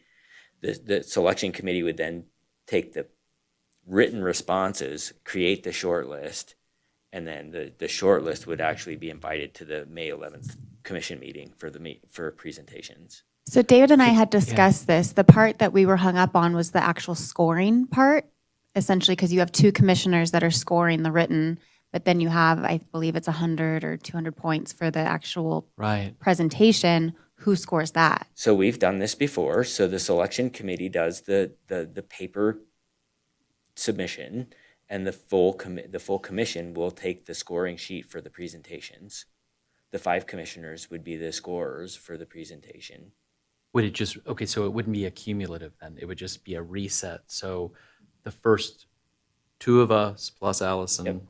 They get you the they get short you to list. the, okay, so it wouldn't be, okay, so we'll just have to change, because we had, our evaluation form is in aggregate, so it was basically the same group of people doing both parts, okay, so we would just change that. And you all would be comfortable with that approach? I'm fine with that approach, but maybe I'm going to jinx us, for lack of a better word, is that, maybe this is an instance where we may not have more than 4 or 5 options. And in order to give them a little bit more time, everybody just comes to this committee for evaluation, and we skip that interim step so that they have more time to apply. So not do a short list. I'm fine with that, assuming we don't get like a dozen people that we have to all look at. I think that I'm good. If the population that we're talking about is relatively small, that's fine. Why don't we just do that then? And will allow these folks more time to put questions together, put the submission together. Nobody's then waiting like, oh, am I going to get selected? And then now I have to keep a second date open. We would just announce this on Friday, and it would have the 11th as the date that we could still individually score, right? The technical and the cost proposals come prepared with that Yes. information, and then we do the in-person presentation one at a time. Yes. So Okay. the commission members would get the packets on a certain date. They would review them score the 30 pages or whatever the written part is, bring their scores to the meeting, and then the presentations would be that separate second set of scores. And then you basically add them all up and find out who wins. Would the scores from the committee, would those be shared? Like, would that be part of the packet? Like, would the other commissioners know? No. No, you would bring your scores to, it would not be part of the commissioners would get the presentations on a certain date. So we have to give the commissioners enough time to look at them and read them, and assuming that there's going to be several of them. Even if there's not several, we're lucky, but if there are several of them, but the commissioners would score them independently and then bring their scores to the commission meeting. The presentations would go through, and then they would score the presentation component of it, and then basically go down the list or down the roster of what the scores are from in each of the commissioners, and that tells you who the winning bidder is. I think that's probably more manageable and Yeah. saves you guys time then too. So, okay. Is there, okay, so we could shift this, I think hypothetically all the dates to get us through the May meeting, we can just kind of push everything by 14 days, right? More or less, I mean, More or less, yeah. yeah, okay. And everybody is good for the 11th?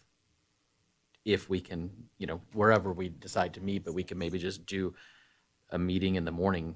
Obviously, if we had 3 or 4, and yeah, we're giving everybody 20, 30 minutes, we'll need to block the morning, I guess, if possible, if that's doable.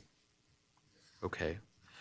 Does any comments about the scope of work? Is everybody comfortable with it as I do want to make a presented? quick comment on it.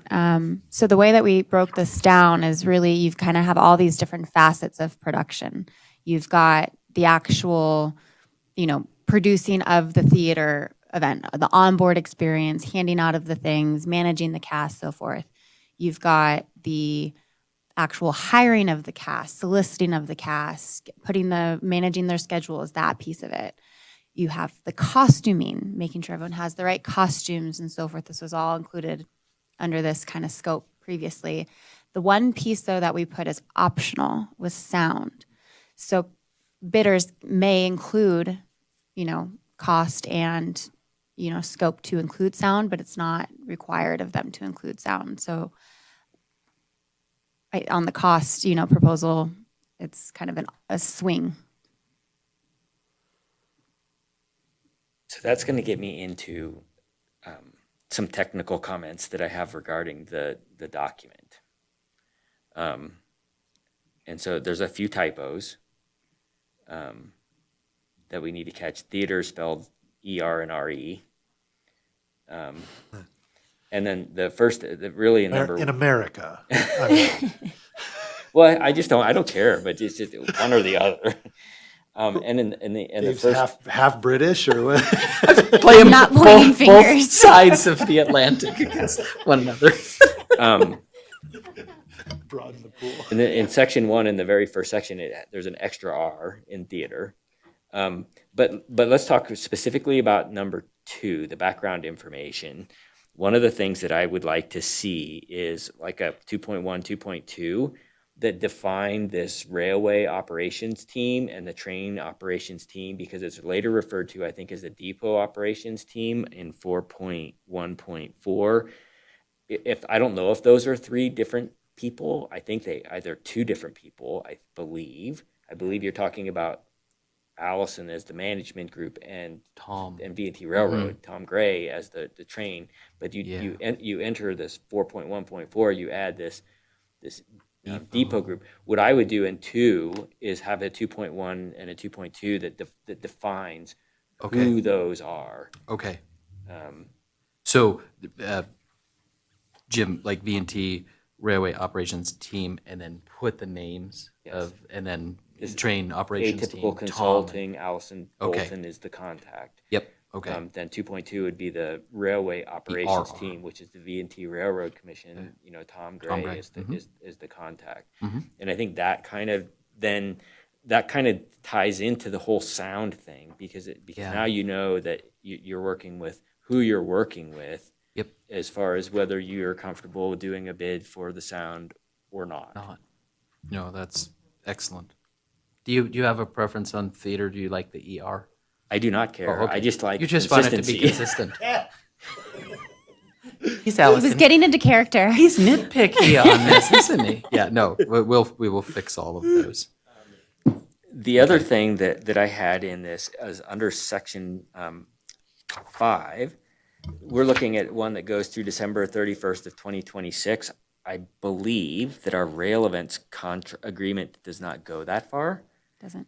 And so I think there needs to be a provision in there that says this will go through 2026 only, assuming that there's subject to, there's the right word, subject to the extension of the contract with rail events through that date. That's a great suggestion. So the current one is 2025 then or is it 2024? It's I thought it was 2024, 24. Okay. they are negotiating with Warner Brothers. So Yeah, they we don't have to wait. Right. Yeah, So okay. they're looking for at least a year extension that they can include in the current contract that we have, but then after that it would have to be a whole new contract. Okay. So I thought it was 2024, but I did not pull out my stuff and look at it. But Okay. so I just would have the subject Yep, to yep. language in there. Okay. In section 6.1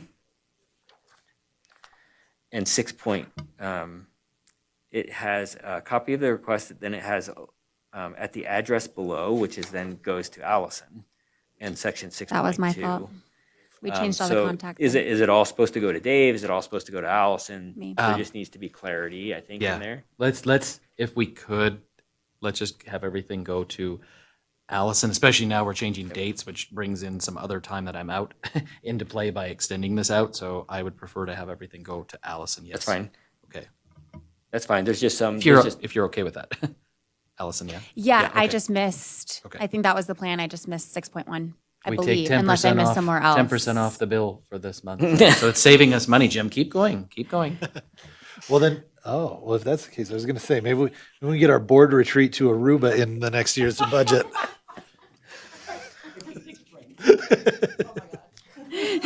And then the only other question I had, and this is more of a question, is in section 21.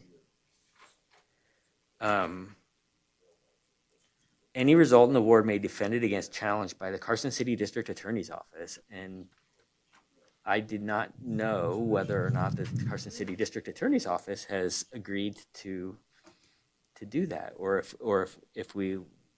So I pulled this. I carried it forward from the maintenance, the track maintenance. I understand. But did they? I Were must you not guys have- on board with that or no? Or Did we use a template for that one that was from Carson City? I think the initial template we used was from Allison's. Yep. Yeah, so we may have carried that forward erroneously. so. So I think we Well, need there's to a little correct that. gray area in our structure and what we qualify for. So. I would put probably in there by the V&T Railway Commission, and then let the commission decide who would be the representation. I think it's Okay. probably it may end up being the Carson City District Attorney. It may end up being Mike. It Mike, may end yeah. up being someone else. Okay. So we just So put to clarify, any resultant award may be defended against any challenge by V&T Railway Commission. Yep. Okay.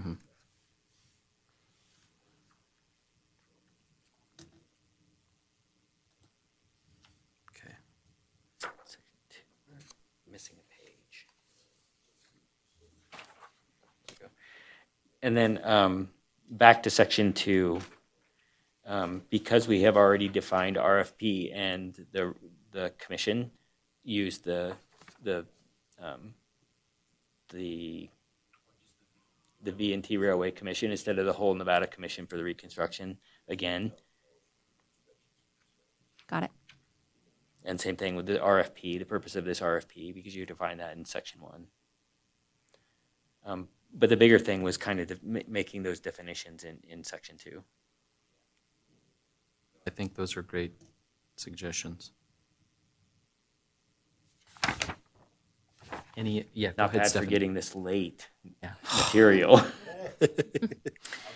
For next time, I promise. I just had a couple other things I wanted to bring up. Under scope of work, under 4.11, I'm wondering if we should add, before, manage onboard theater experience, maybe add reporting directly to the operations manager, or however we define that in section 2, so that it's really clear that that chain of command. I think that's important to add to that. And then under section 5, I did also note that date on the end of the contract. What I'm wondering is, I mean, I understand there's reasons why it's good to have a longer contract, but what I'm wondering is, should we maybe make it for a year with an opportunity to renew, to 2026 or annually to 2020? Just because, I mean, I know there are some other opt-outs that might be a little bit more complicated to terminate the agreement. And knowing that we could have a brand new, potentially a brand new crew that, do we want to lock it in for that long, I guess would be my question. So are you were saying you want to tie it in to the rail events, which ends 12/31/2024, so do 2 and then a possible 2-year extension, or? Actually, I Or was you just just mean 1 thinking year? 1 year, For this let's year. see how the season Okay. goes, and then Okay. have the opportunity to renew it, up, Up annually to 3 for. additional Exactly. years or Exactly. something along those lines? Mm-hmm. How does everybody feel about that? What's the point of inflection? Is it, your concern is because we have the existing the train operating services agreement with VTRR, but that ends at the end of this calendar year, but rail events is still there for 2 more. Yeah, I guess my Or- concern is potentially we could have a whole new group of actors, and maybe it doesn't go the way that we hope. I I hate to see. play the negative side, Sure, but sure. so that it gives us an opt out, and that might mean that we're doing this again next year, but at least it doesn't lock us into, Gotcha. I was going to say, same on their end. If it's someone new coming in, not familiar with the cast of characters, and it. So if we did something like that, would we could write it in such a way that it's through December 31, 2022, with the possibility of 3 calendar year extensions, which would allow us 3 additional Polar Express seasons, which would get us 4 total, right? So the current one would give you 5, 22, 3, 4, 5, and 6. That's what that's the way this is Yeah, written. right. Oh, yes, yeah. You've got 5 seasons Yeah, 'cause built of how we into start. to the Okay. language in section 5. Okay. The only concern I have about doing short contracts with guarantees is it's a limitation of somebody who's considering bidding if they only are going to get it. I would be more comfortable with 2 and 1-year extensions beyond 2. Okay. So 22, they would get 22 and 23, and then Okay. 4, 5, and 6 would be extension at the joint extensions. So through December 31, 2023, with an option to renew up to 3 years. I'm comfortable with that. 3 additional calendar years, yeah.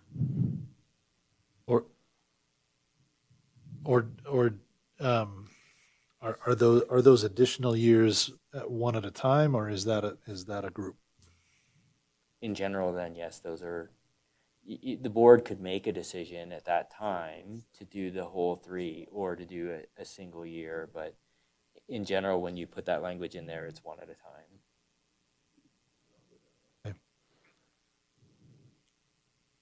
Does that meet the need?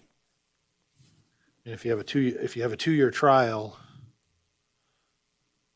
and everything goes swimmingly, You could just have an option to renew for 3 additional? Is how you prefer that? that would be my take. And of course, subject to rail events and all Sure. that stuff, but Yeah. I'm comfortable with that. I just think, 5 right off the get-go was a little too Understood. long to start. Well, and I think too, you know, especially if this is someone brand new, you're giving them a chance to correct anything in the second year that didn't go well in the first year, you know, because they're new. And so that's why I think the 2 years off the bat is what I would be comfortable with.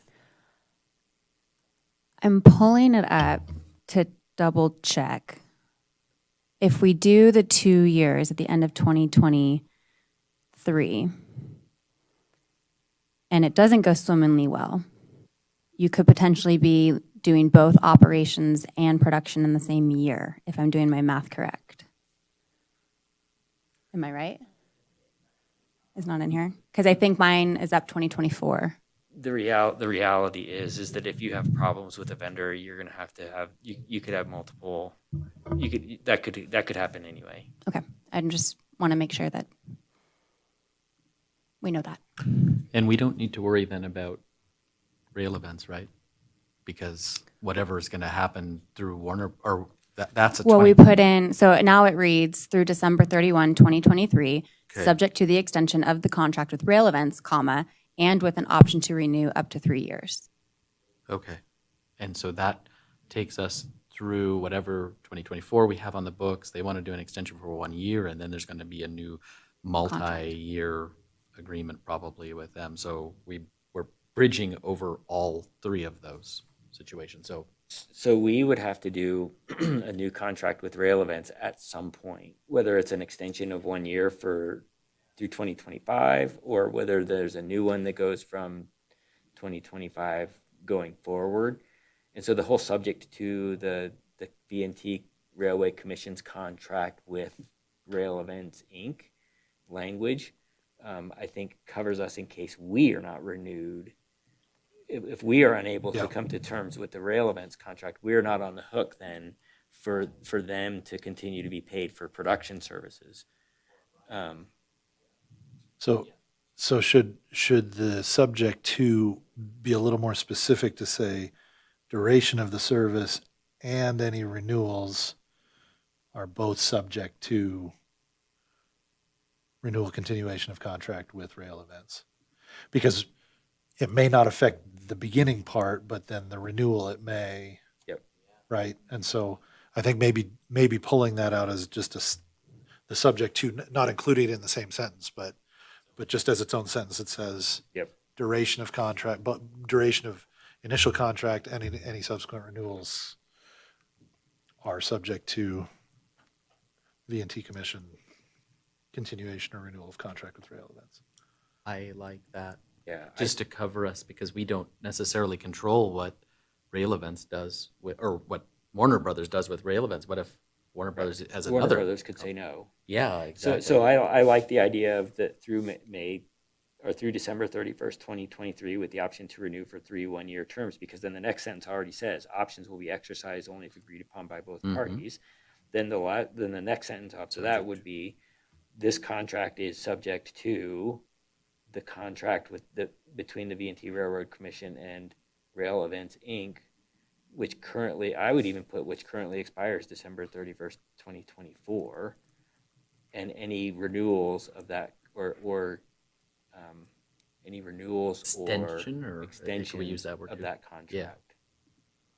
Yep. So what I've got, just so we're all clear, through December 31st, 2023, comma, with an option to renew up to 3 years. Options will be exercised only if agreed upon by both parties and in the best interest of the V&T Railway Commission. Duration of contract and any subsequent renewals are subject to the extension of the contract with Rail Events, Inc., comma, which currently expires December 31st, 2024. Did I get it? Between the V&T Railroad Commission and Rail Events, Inc. Yeah, because we don't control the other part with Warner Brothers. So we got to keep it specific to what's within our control. Contracts between V&T Railway Commission and Rail Events, Inc. I like that. And just for the sake of clarity, we're okay going with a 3-year block instead of 3 1 years? Or do we want to keep it? I I'm don't good have a either strong way. feeling either way. Yeah, I'm fine. I mean, I think, Jim, you were right. You said first year, work through the kinks, work out the bugs, prove themselves the second year if it's to be a new vendor. And at that point, I would think we would want to make a decision then one way or the other. Either we're going out for a new bid or we like the services that are being rendered and reward them And accordingly. that's kind of what it's going to be, is that you like them, or there could still be some kinks in year two. You say, okay, we're only going to give you a 1 year, and if you don't get these fixed, then it's the option to leave you with. You could do one at a time if it warrants, or if they've done a great job in year two, you could give them all three. Yeah, I would just say put an or in there. 3 additional, or 3, yeah. I put an or between the two then. That gives us some flexibility down the road when you guys are still here, so. Okay, say this one more time. With an option to renew up to 3, you're additional- saying 3 years or 1 year? How do you want this? 3 additional years, right, is what we're trying to say, I think. Yeah. I said with an option to renew up to 3 additional years. That's Yeah. good. Okay. And then we can make a decision, just to Exactly. block them. Okay. I was looking for all those theaters to replace this. I like the RE myself. Clearly, my mind went back to ER at some point. Even put an extra R in there, I'm seeing now too. Oh, you like And the then Clay, RE I- so much. It's RE. in that Oh, one. yeah. Clay, I wonder if I wanna did a make control sure H or that something and then. I got this change from you in 4.1.1. Manage onboard theater experience, comma, under direction of the V&T Railway operational team, comma, for passengers of the Polar Express. Is that what you were thinking? Yeah. I mean, it was someone else's suggestion. I think. Oh, sorry. Is that Definitely. you? I'm sorry. It's okay, but Yeah. Clay's taking full credit for it. It's fine. No worries. That's how I roll. I show up just in time to get in the photo and get credit for being there. So, so the wording that came to my mind was something like in conjunction with and as directed by the V&T Railway operational team, which is going to be defined in section 2.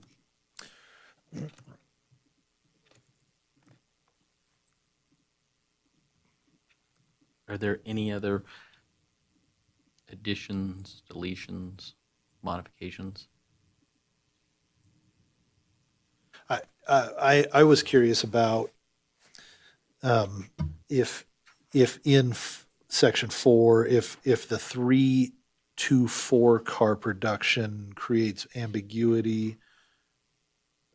In several sections, we cast and costuming, we mentioned 3 to 4 car production, and I know we're not sure, but I'm just wondering when they're coming in with the proposal, if they need, I mean, they have to bid it for both, if they. We could do up to 4 car. No, that corners us to 4 cars. Right. It's the cost proposal where I was getting hung up. I think it's all right. I think, and maybe we clarify, could be just verbally, but what the situation is. We're running a minimum of 3 cars. We might have a 4th car. And so we want to see both scenarios.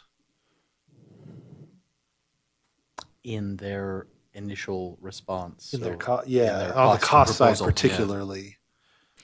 And you Yeah. might want to, in that cost proposal form, maybe make one for a 3-car scenario and one for a 4-car, so that it's real clear that we want to see both. And maybe to help them as well anticipate, you don't need an extra X, but you do need an extra Santa or whatever, because not everything is increased by a third if you add a 4th car. I So do what think some of that's dependent on the production team that you're going to look at, right? Because some are going to come in and say, no, we can do Santa on 3 cars. And some are going to come in and say, no, we need a Santa for each car. That's where It would be up, yeah. So I would add in the background information that for 2021, the V&T Railway Commission ran a 3-car Polar Express train.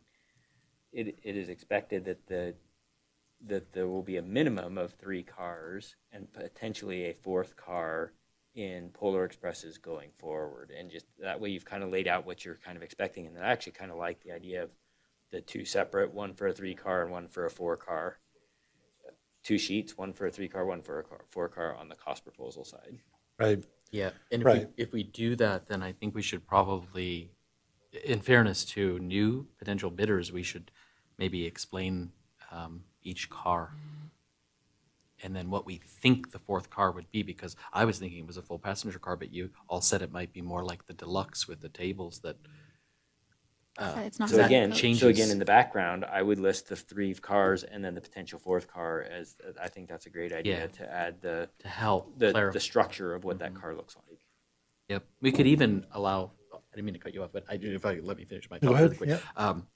The number of passengers, right, then in each of the 3 cars, and then what the 4th car would be, I think that's helpful, because that, the whole staffing is predicated kind of, right, on, sort of, I mean, on how It many is. of the You're right. kids do whatever in the car, so anyway, go ahead. Yeah. Clay, No, sorry. no, no, no. I just was thinking of it in a little broader terms too, as well, because if we're looking at having to do some budget adjustments for our final, hopefully we will have clarity on 3 versus 4 cars, and then we'll have very clear costs that go along with that from a production side, right? If they've done a 3 versus 4, and we literally just grab the one that applies.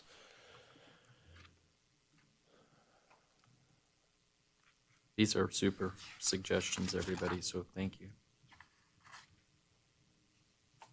Do we feel like we've covered, we browbeat this RFP to death? All right, so we do have this as an action item, so if somebody wants to take a crack at a motion, I don't think we need to identify all 52 changes, but yeah, or we'll be here for an hour trying to get a motion, but I'd be happy to. I'll just read through the RFP. Happy to accept a motion from one of my peers. I can make a motion, ahead. and Thank you, I Clay. think I can do it in a way where I reference the changes but don't get too in the Perfect, weeds, yeah. if that's Yeah, all right. So, sorry, I was just going to look and see if there was a recommended motion in our agenda to build from. If not, it's totally fine. I just is there a recommended, I don't think Nope. so. Okay. No. Yeah, no, it's okay. Yeah. It was late material. It was Allison's day off yesterday. One. all right. Here we go. This is Commissioner Mitchell. I move to approve the RFP proposal for Polar Express Theater Production Services with the following changes or amendments. First, to adjust the dates to reflect a May 11th interview date and adjust the other dates accordingly. Second, to make changes for typos and corrections, specifically with the word theater. Third, in the second section, to define who the teams are that are identified there in subparagraphs, and to replace the full name Nevada Reconstruction with the V&T Railway Commission. Fourth, in the theater production section, to acknowledge that the theater production would be under or as directed by the railway operational team. In the duration of service, to modify the wording to reflect a 2-year contract with options to renew for 3 more, and to make it subject to continuation or renewal of the contract with rail events. In section 6.1, to change the contact information there to Atypical's contact info. And in section 21, to change the reference to the Carson City District Attorney's Office to the V&T Railway Commission. It's a wonderfully executed motion. And Oh, to include cost proposal sheets for both 3 and 4 cars. beautiful. Thank you for that motion, Clay. I'm not going to try to restate that. I would just look for a second because I feel like we have everything. I second it. Thank you, Stephanie. So we have a motion and a second. Any further discussion?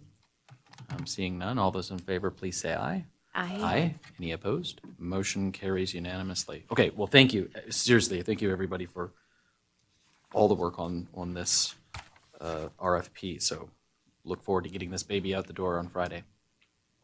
Awesome. Let's go ahead and move on to agenda item 11. So these are our, for discussion only, monthly non-action items. And we'll start with 11A, operations report, Allison Leah. And I will note that this was late material as well. It was posted to the website last night. It is in the back of the room. Take it away, Allison. My clicker no longer works for whatever. Oh, here they come to save the day. Kevin's here, yes.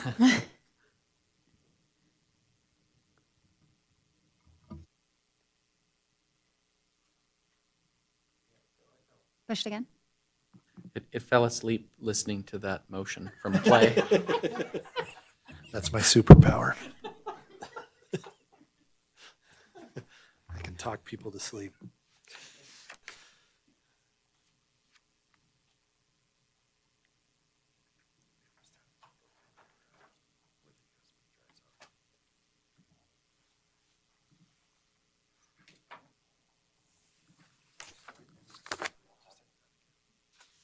It says it's open. This is what happened earlier. Spinning. See it? Because that's it right there.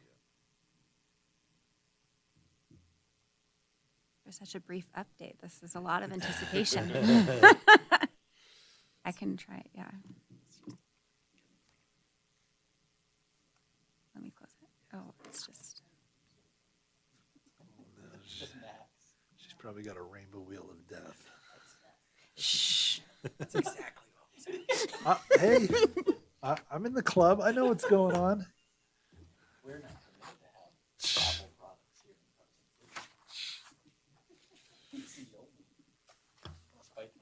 Well, you'll notice that both of us are using ancient Apple products because they are bulletproof, right?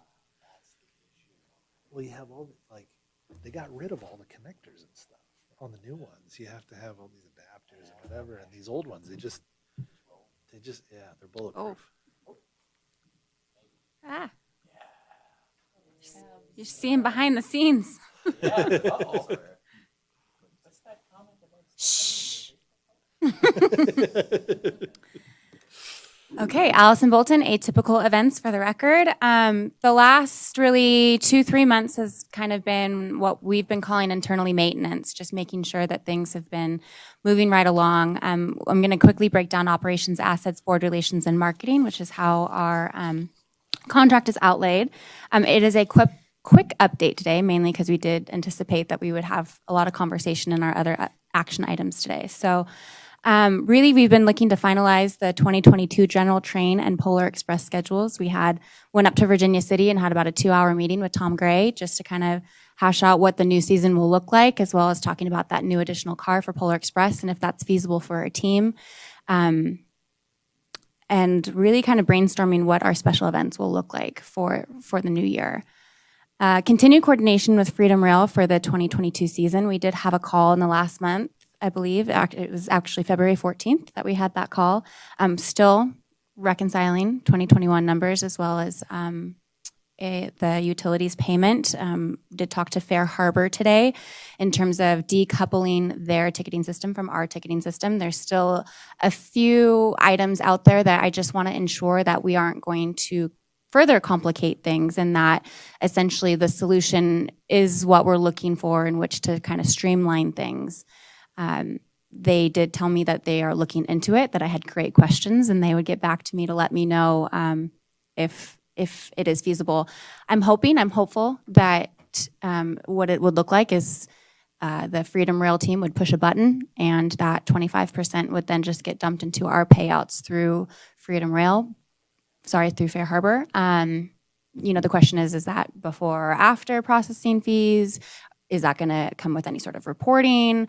Is that before someone has ridden a rail bike, or is that after someone's ridden a rail bike? What happens if they buy in April for an October rail bike ride and that October rail bike ride gets canceled? What is, right? All the scenarios, and I just don't want to complicate things by having this click of a button scenario. So he is going to be getting back to us on that. We are looking to potentially hand over keys to them soon. We're looking at a special group coming in April that are looking to use 4 rail cars. So should be meeting with them early next week to hand over the keys and have them start kind of getting the bikes out. We do kind of an exciting new thing. We've been working with different groups and customers for, special runs, one of which is a corporate client that is doing a corporate appreciation dinner. They do it every year, one down in Vegas and one up in northern Nevada. And what they're looking to do is rent out the train, take it up to the Gold Hill Depot, where they've rented that out, and they'll have a catered dinner, band, etc., then get back on the train and head back down, where a shuttle will be waiting for them to take them back to a hotel that they'll be staying at.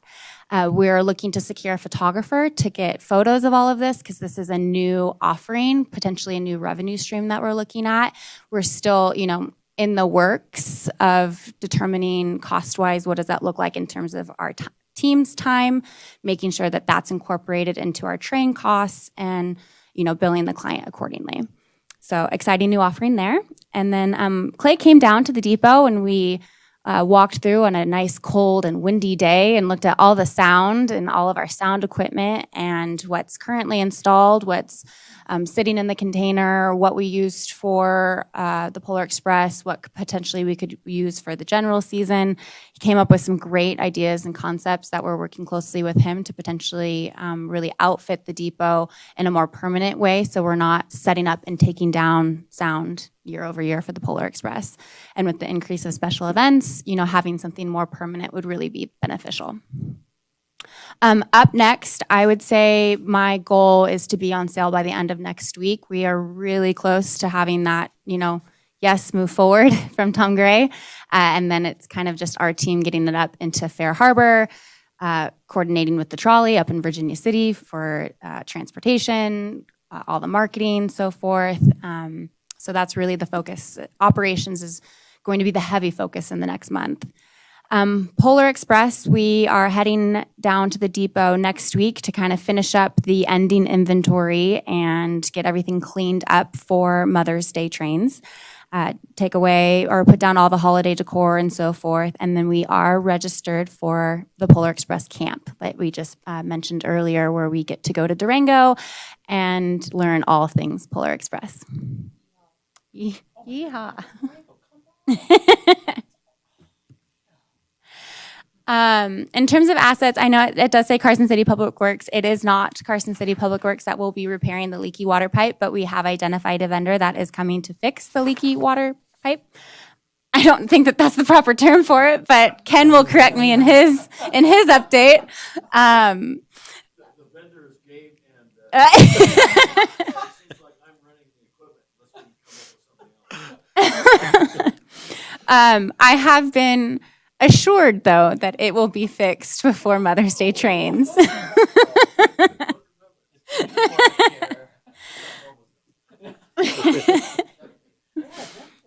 Oh my goodness.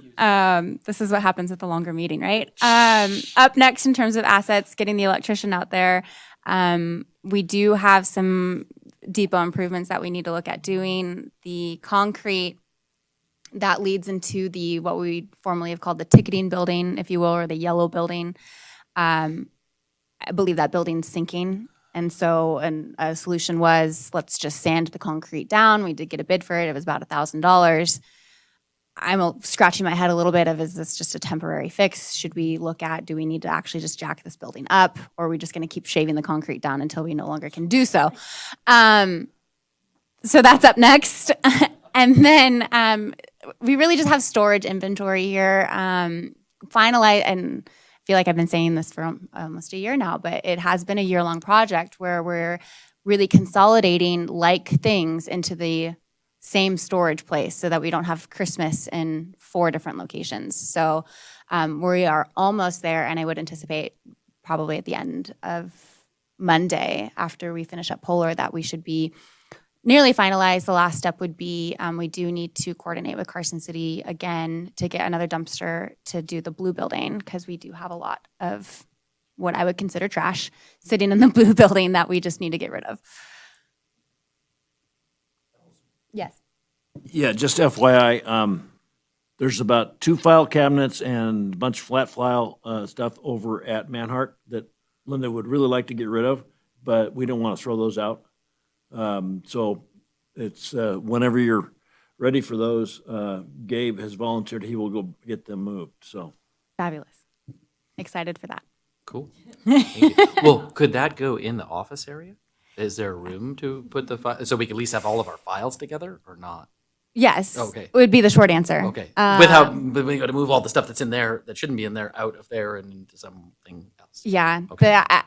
We're slowly consolidating files and things like that. I think each time I see a new commissioner, I get a new binder. So yes is the short answer. I'll leave it at that. For the record, I forgot everything I was supposed to bring you guys today. That's on the floor in my office. So, but May 11th will be here before we know it. Can't wait. Very excited. Board relations, it's kind of been what we've kind of said as maintenance. We did have our special workshop that we helped coordinate, maintaining the accounts payable. We, have been very involved with the budget planning, working with the track maintenance contract, this last RFP for production that we just kind of worked through. Kind of the same thing moving forward. The next RFP we're really looking at would be Virginia and Truckee Railroad, which we do have a meeting with Tom Gray today to start those conversations. There's about 4 different contracts that I have printed out next to me that we'll be bringing to that meeting. And there was an additional one. The North Pole is another one that we need to kind of get locked in the next month or 2 here. We have talked to Tom, as I mentioned in the last item, I believe, or maybe it was the budget. We talked to him about the container option. He said, great idea. However, those structures are solid, put together in the blue building currently. So we'd be looking at, taking down and re-upping them again. When I asked if he'd be interested in doing North Pole again, it does sound like he is interested. So probably having more conversations around that today. Marketing. So I only have one slide for marketing today, again, because I understood that this would be a longer meeting, and we're kind of gearing up on our marketing campaign and our media buy. So we do have 2 billboards up. These are pictures of those billboards. The funny thing is we don't have the actual report of impressions or quote unquote locations yet. However, I do know from firsthand experience that one of these is in South Reno.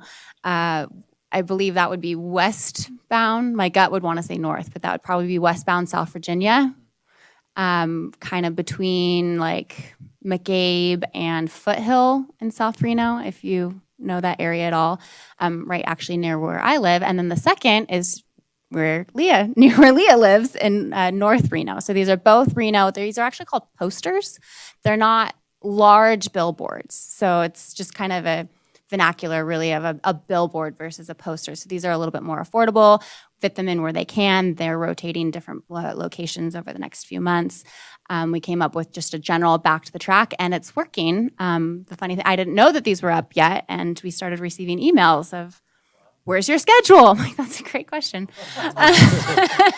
We're working on that. So this is kind of, the first of our media buy. The digital ads is kind of the second that we're working on right now. We're still having issues with Facebook, unfortunately. I'm trying to identify someone at Facebook that I can talk to. What has happened is the ownership of our page is owned by the page that is deleted and doesn't exist. So in order for me to get someone else in there, I keep getting stopped. So we're getting there, ticking away at it.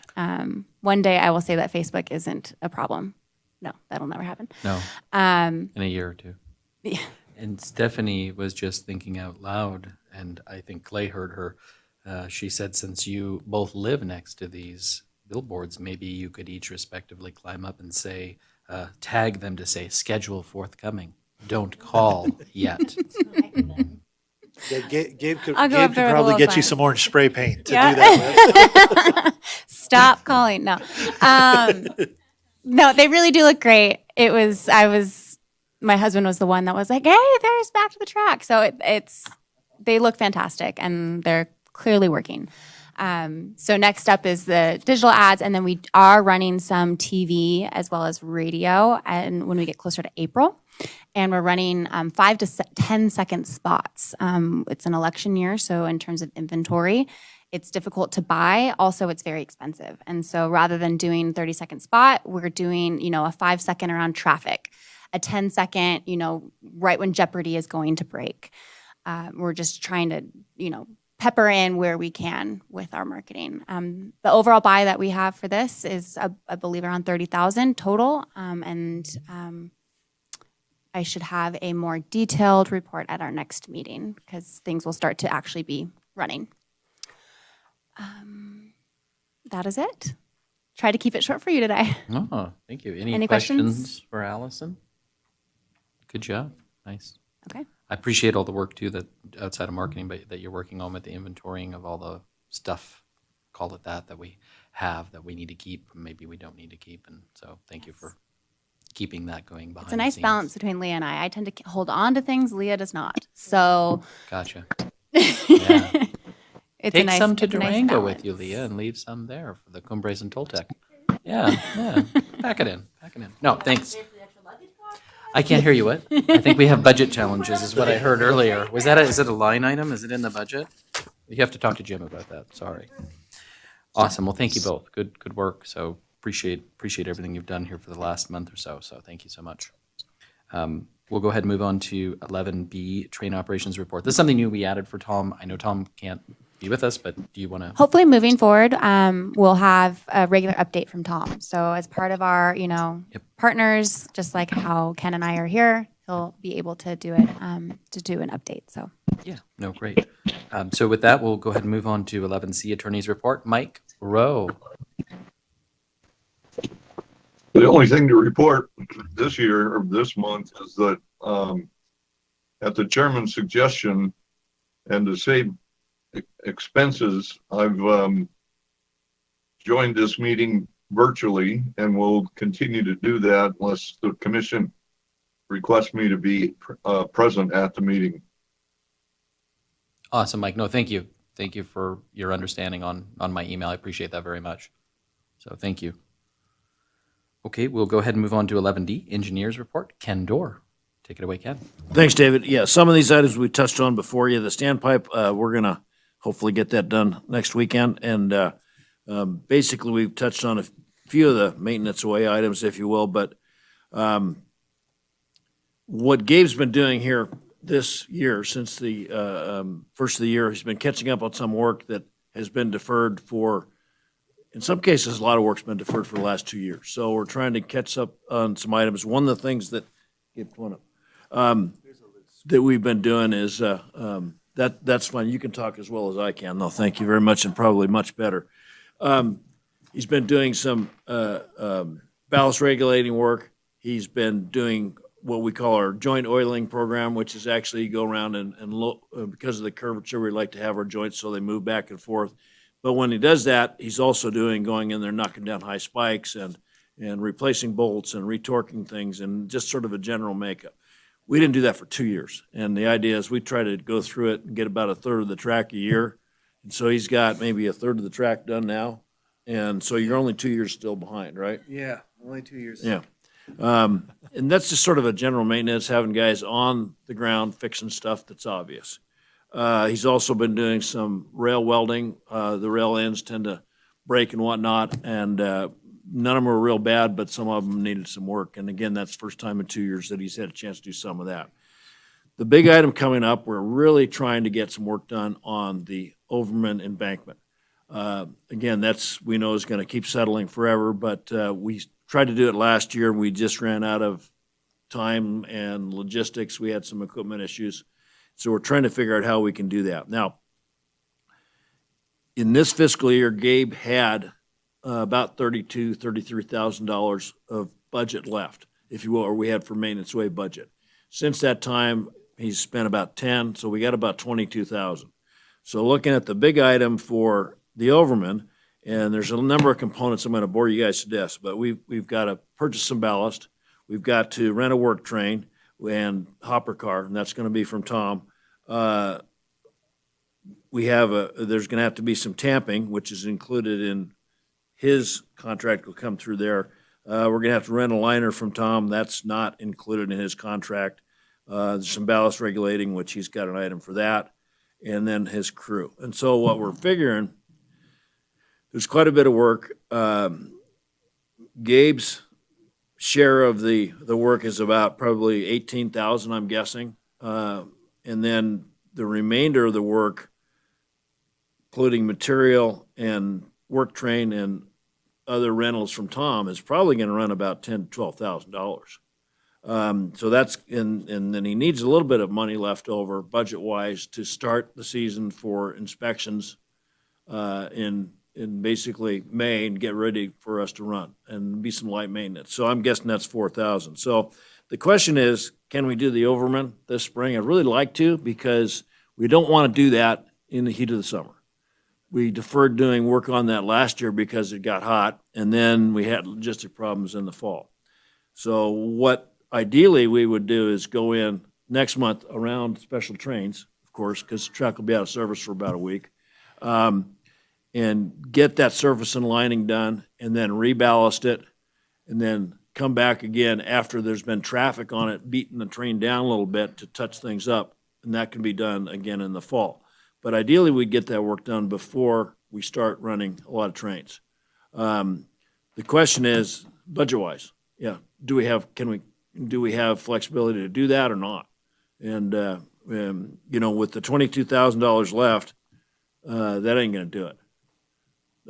So can I just clarify, Ken, now when you're saying the $22,000 left, do you mean in our budget or in the new contract with No, but I'm strictly talking budget. budget?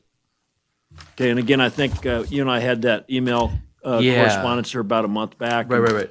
And we were the same number. We both had about 32,000 left Yeah. in the fiscal year budget. And since that time, Gabe has, with this invoice that just came in the other day, has gone through about 10 of that.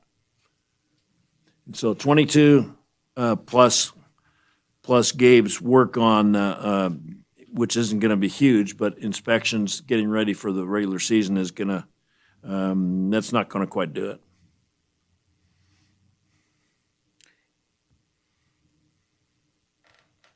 And that, Jim, is that underneath the 53070 or which?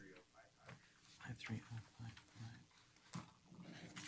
Okay, so we were at the 32, and then how much Gabe, did you say you spent after we just ran this report through February? Approximately 10. 10 just this Those month. Two invoices, right? Yeah, well, last month and this month. Right. Yeah. Yeah, the 32 was prior to your previous invoice last Yeah. month. Okay, so there were two 5K invoices. That takes us to the 22. Yeah. We know we need, well, you need 22 just contract-wise, but you need 22 not just for the overman, but also the regular inspections, which we have to have. So some of this stuff, you guys, we can't just be, Oh, yeah. we can't not do this. Yeah, the shortage is in the equipment, work train rental, and the ballast purchase. Ballast purchase is about $2,000 thereabouts. I think it's been sitting there for a year Danny made that for us, but I think it's still Sure. just ready for me to say, bring it on up, we'll load it up and get rid of it. Do we have that that must be another GL, huh? No. The product itself? No, no. again, Oh. goes back to our discussion earlier. You got maintenance way budget, it's not all just Gabe. There's material, Other like, things. this would be the same category as like, for future budgeting purposes as the pre-emergent purchase. Yeah. And again, Gabe is in his contract. He said he'd love to actually have Tom hire the work train at $2,500 a day and the other equipment, and then he gets to charge a 27% markup on it. So he says, I'd love to do that, but that's probably not what we want to do if we don't I'll have be to. broke. Well, no, I mean, if Tom could bill us directly, not that I don't Yeah. want to take money out of your No, pocket. no, either. I don't That's want the whole money. point. Yeah, Yeah, but I don't. can we do it? I don't want Yeah. that markup. Because we would just be renting that for the number of days that you would need it. I mean, we don't, I'm just going to throw something out there. So we are not spending, to my knowledge, any of 64010, the capital. Yeah, could we maybe shift some of that? Because I'm just one of the five of us, but I don't want to see us not do this. Like, it bothered me last year, but I understood you guys said we can't do it because it's too hot. But if we already know, here we are, and it's cool, why wouldn't we take care of this before we start running the trains? And again, we're fighting Honestly, 2 years worth of deferred maintenance. I know, yeah. I mean, do we make this up with the work in the spring and then the fall? Does it, like you said, it compacts down after We're the trains are running? plugging away at it. You know, it really depends on what is the weather going to do. Luckily this year, our one big storm didn't have an effect. Yeah, So right. I mean, I think we should be getting this work done personally. So, I mean, I'm just speaking for myself, but I don't know how anybody else feels. Go ahead. I'm not opposed to the work getting done. I think we just need to figure out, I mean, this is not an action item that Right. we're on right now. And so we have to figure out, well, what does that action need to be? Because is it going to require us to change something in the existing contract to up No. that dollar? It won't. No. No, I think what they're suggesting is if we could just rent the Tom's tamper equipment. Yeah. and ballast car hopper yeah, the from work train, I think work the train, the yes. tamper can go under yours. Yeah. And should, because you do have that as A line part of your item. contract. Tamper liner, ballast car, and that's what we'd be having to pay Tom. Could we just then- receive an invoice from Tom or three invoices or what? How I don't know how that works, you guys. So I apologize, but And I don't think it needs action. It's just, is there a Yeah. budget amount? Is there a budget item that can go towards? right. So the short answer is yes. Okay. First of all, the Overman pit, I believe, is still in Story County. So the $250K that we get from Story County can obviously be used, and that has not come in yet. So we obviously have that $250K coming in from Story County. This is a legitimate use of that funding. There is budgetary authority. We are going to have to do some budget augmentations. Jennifer is going to want to do some budget augmentations. I'm not 100% sure whether those have to go to the May 26th meeting or if they can go to the June meeting, but we are going to have to do some budget augmentations to close, and this would just be another one of those. Yeah, we do ours if we have to in the month of June. So I'm hoping that we could do it in June here, just to spread some of this out. I mean, I don't know if Yeah. you guys have a different process in Story County, but I know down here we do it in June. Yep, and our that's budget. typically, I mean, we're going to have to augment quite a few lines because we had not had lines for Polar. So there's quite a few Right. lines that Right. had zero budget but have expenses in them. So she's going to have to do some augmentations. Yeah. Yeah, I mean, let's get this work done. Okay. So next month, in between. Preferably, trains. yeah, next month before the Yeah. the trains start to And run, again, right? then he's going to have to come back in the summer, or probably actually towards the fall when we fall. get some traffic on there. Because when you're raising line track, you're raising and lining it, but what really sets it in place is the trains. Yeah, And then hopefully that'll hold us for 4 or 5 years, depending on the weather, and then we can worry about a big reconstruction later on. So sure. Yeah, no, thank you for bringing this up again, you guys. Appreciate it. Did you want to, I know we kind of diverged from your presentation, but do you? no, do you that have was any- pretty much okay. it. I mainly wanted to talk about that is, we've been miscellaneous work, but the big thing was we've been hashing out how we're going to get the Overman paid for, and realized the existing fiscal year 21-22 budget wasn't going to quite cut it. This doesn't include inspection costs going forward. I haven't even looked at the rail bike inspection cost, figure that's actually out of a different budget item anyway, and he's gonna make sure he invoices that separately anyhow. That's really about it, I think, at this point. Wasted enough of everybody's time already, so. No, this is great. Thank you both. Yeah. Gabe, did you want to? Yeah, just from going on, I will have the rail bike stuff, a separate invoice, so it's easier. And then me climbing up and spray painting on the billboards, that'll be invoiced separately. You know, my bail. That's under the marketing, that's the marketing budget. All we want from you is the materials. You're just you're just an accessory on this They one. live there. I mean, they Yeah. can slip back into their yards. I mean, yeah, no. Yeah, mark it up 27%, send it on. Geez, you guys are so nice. Awesome.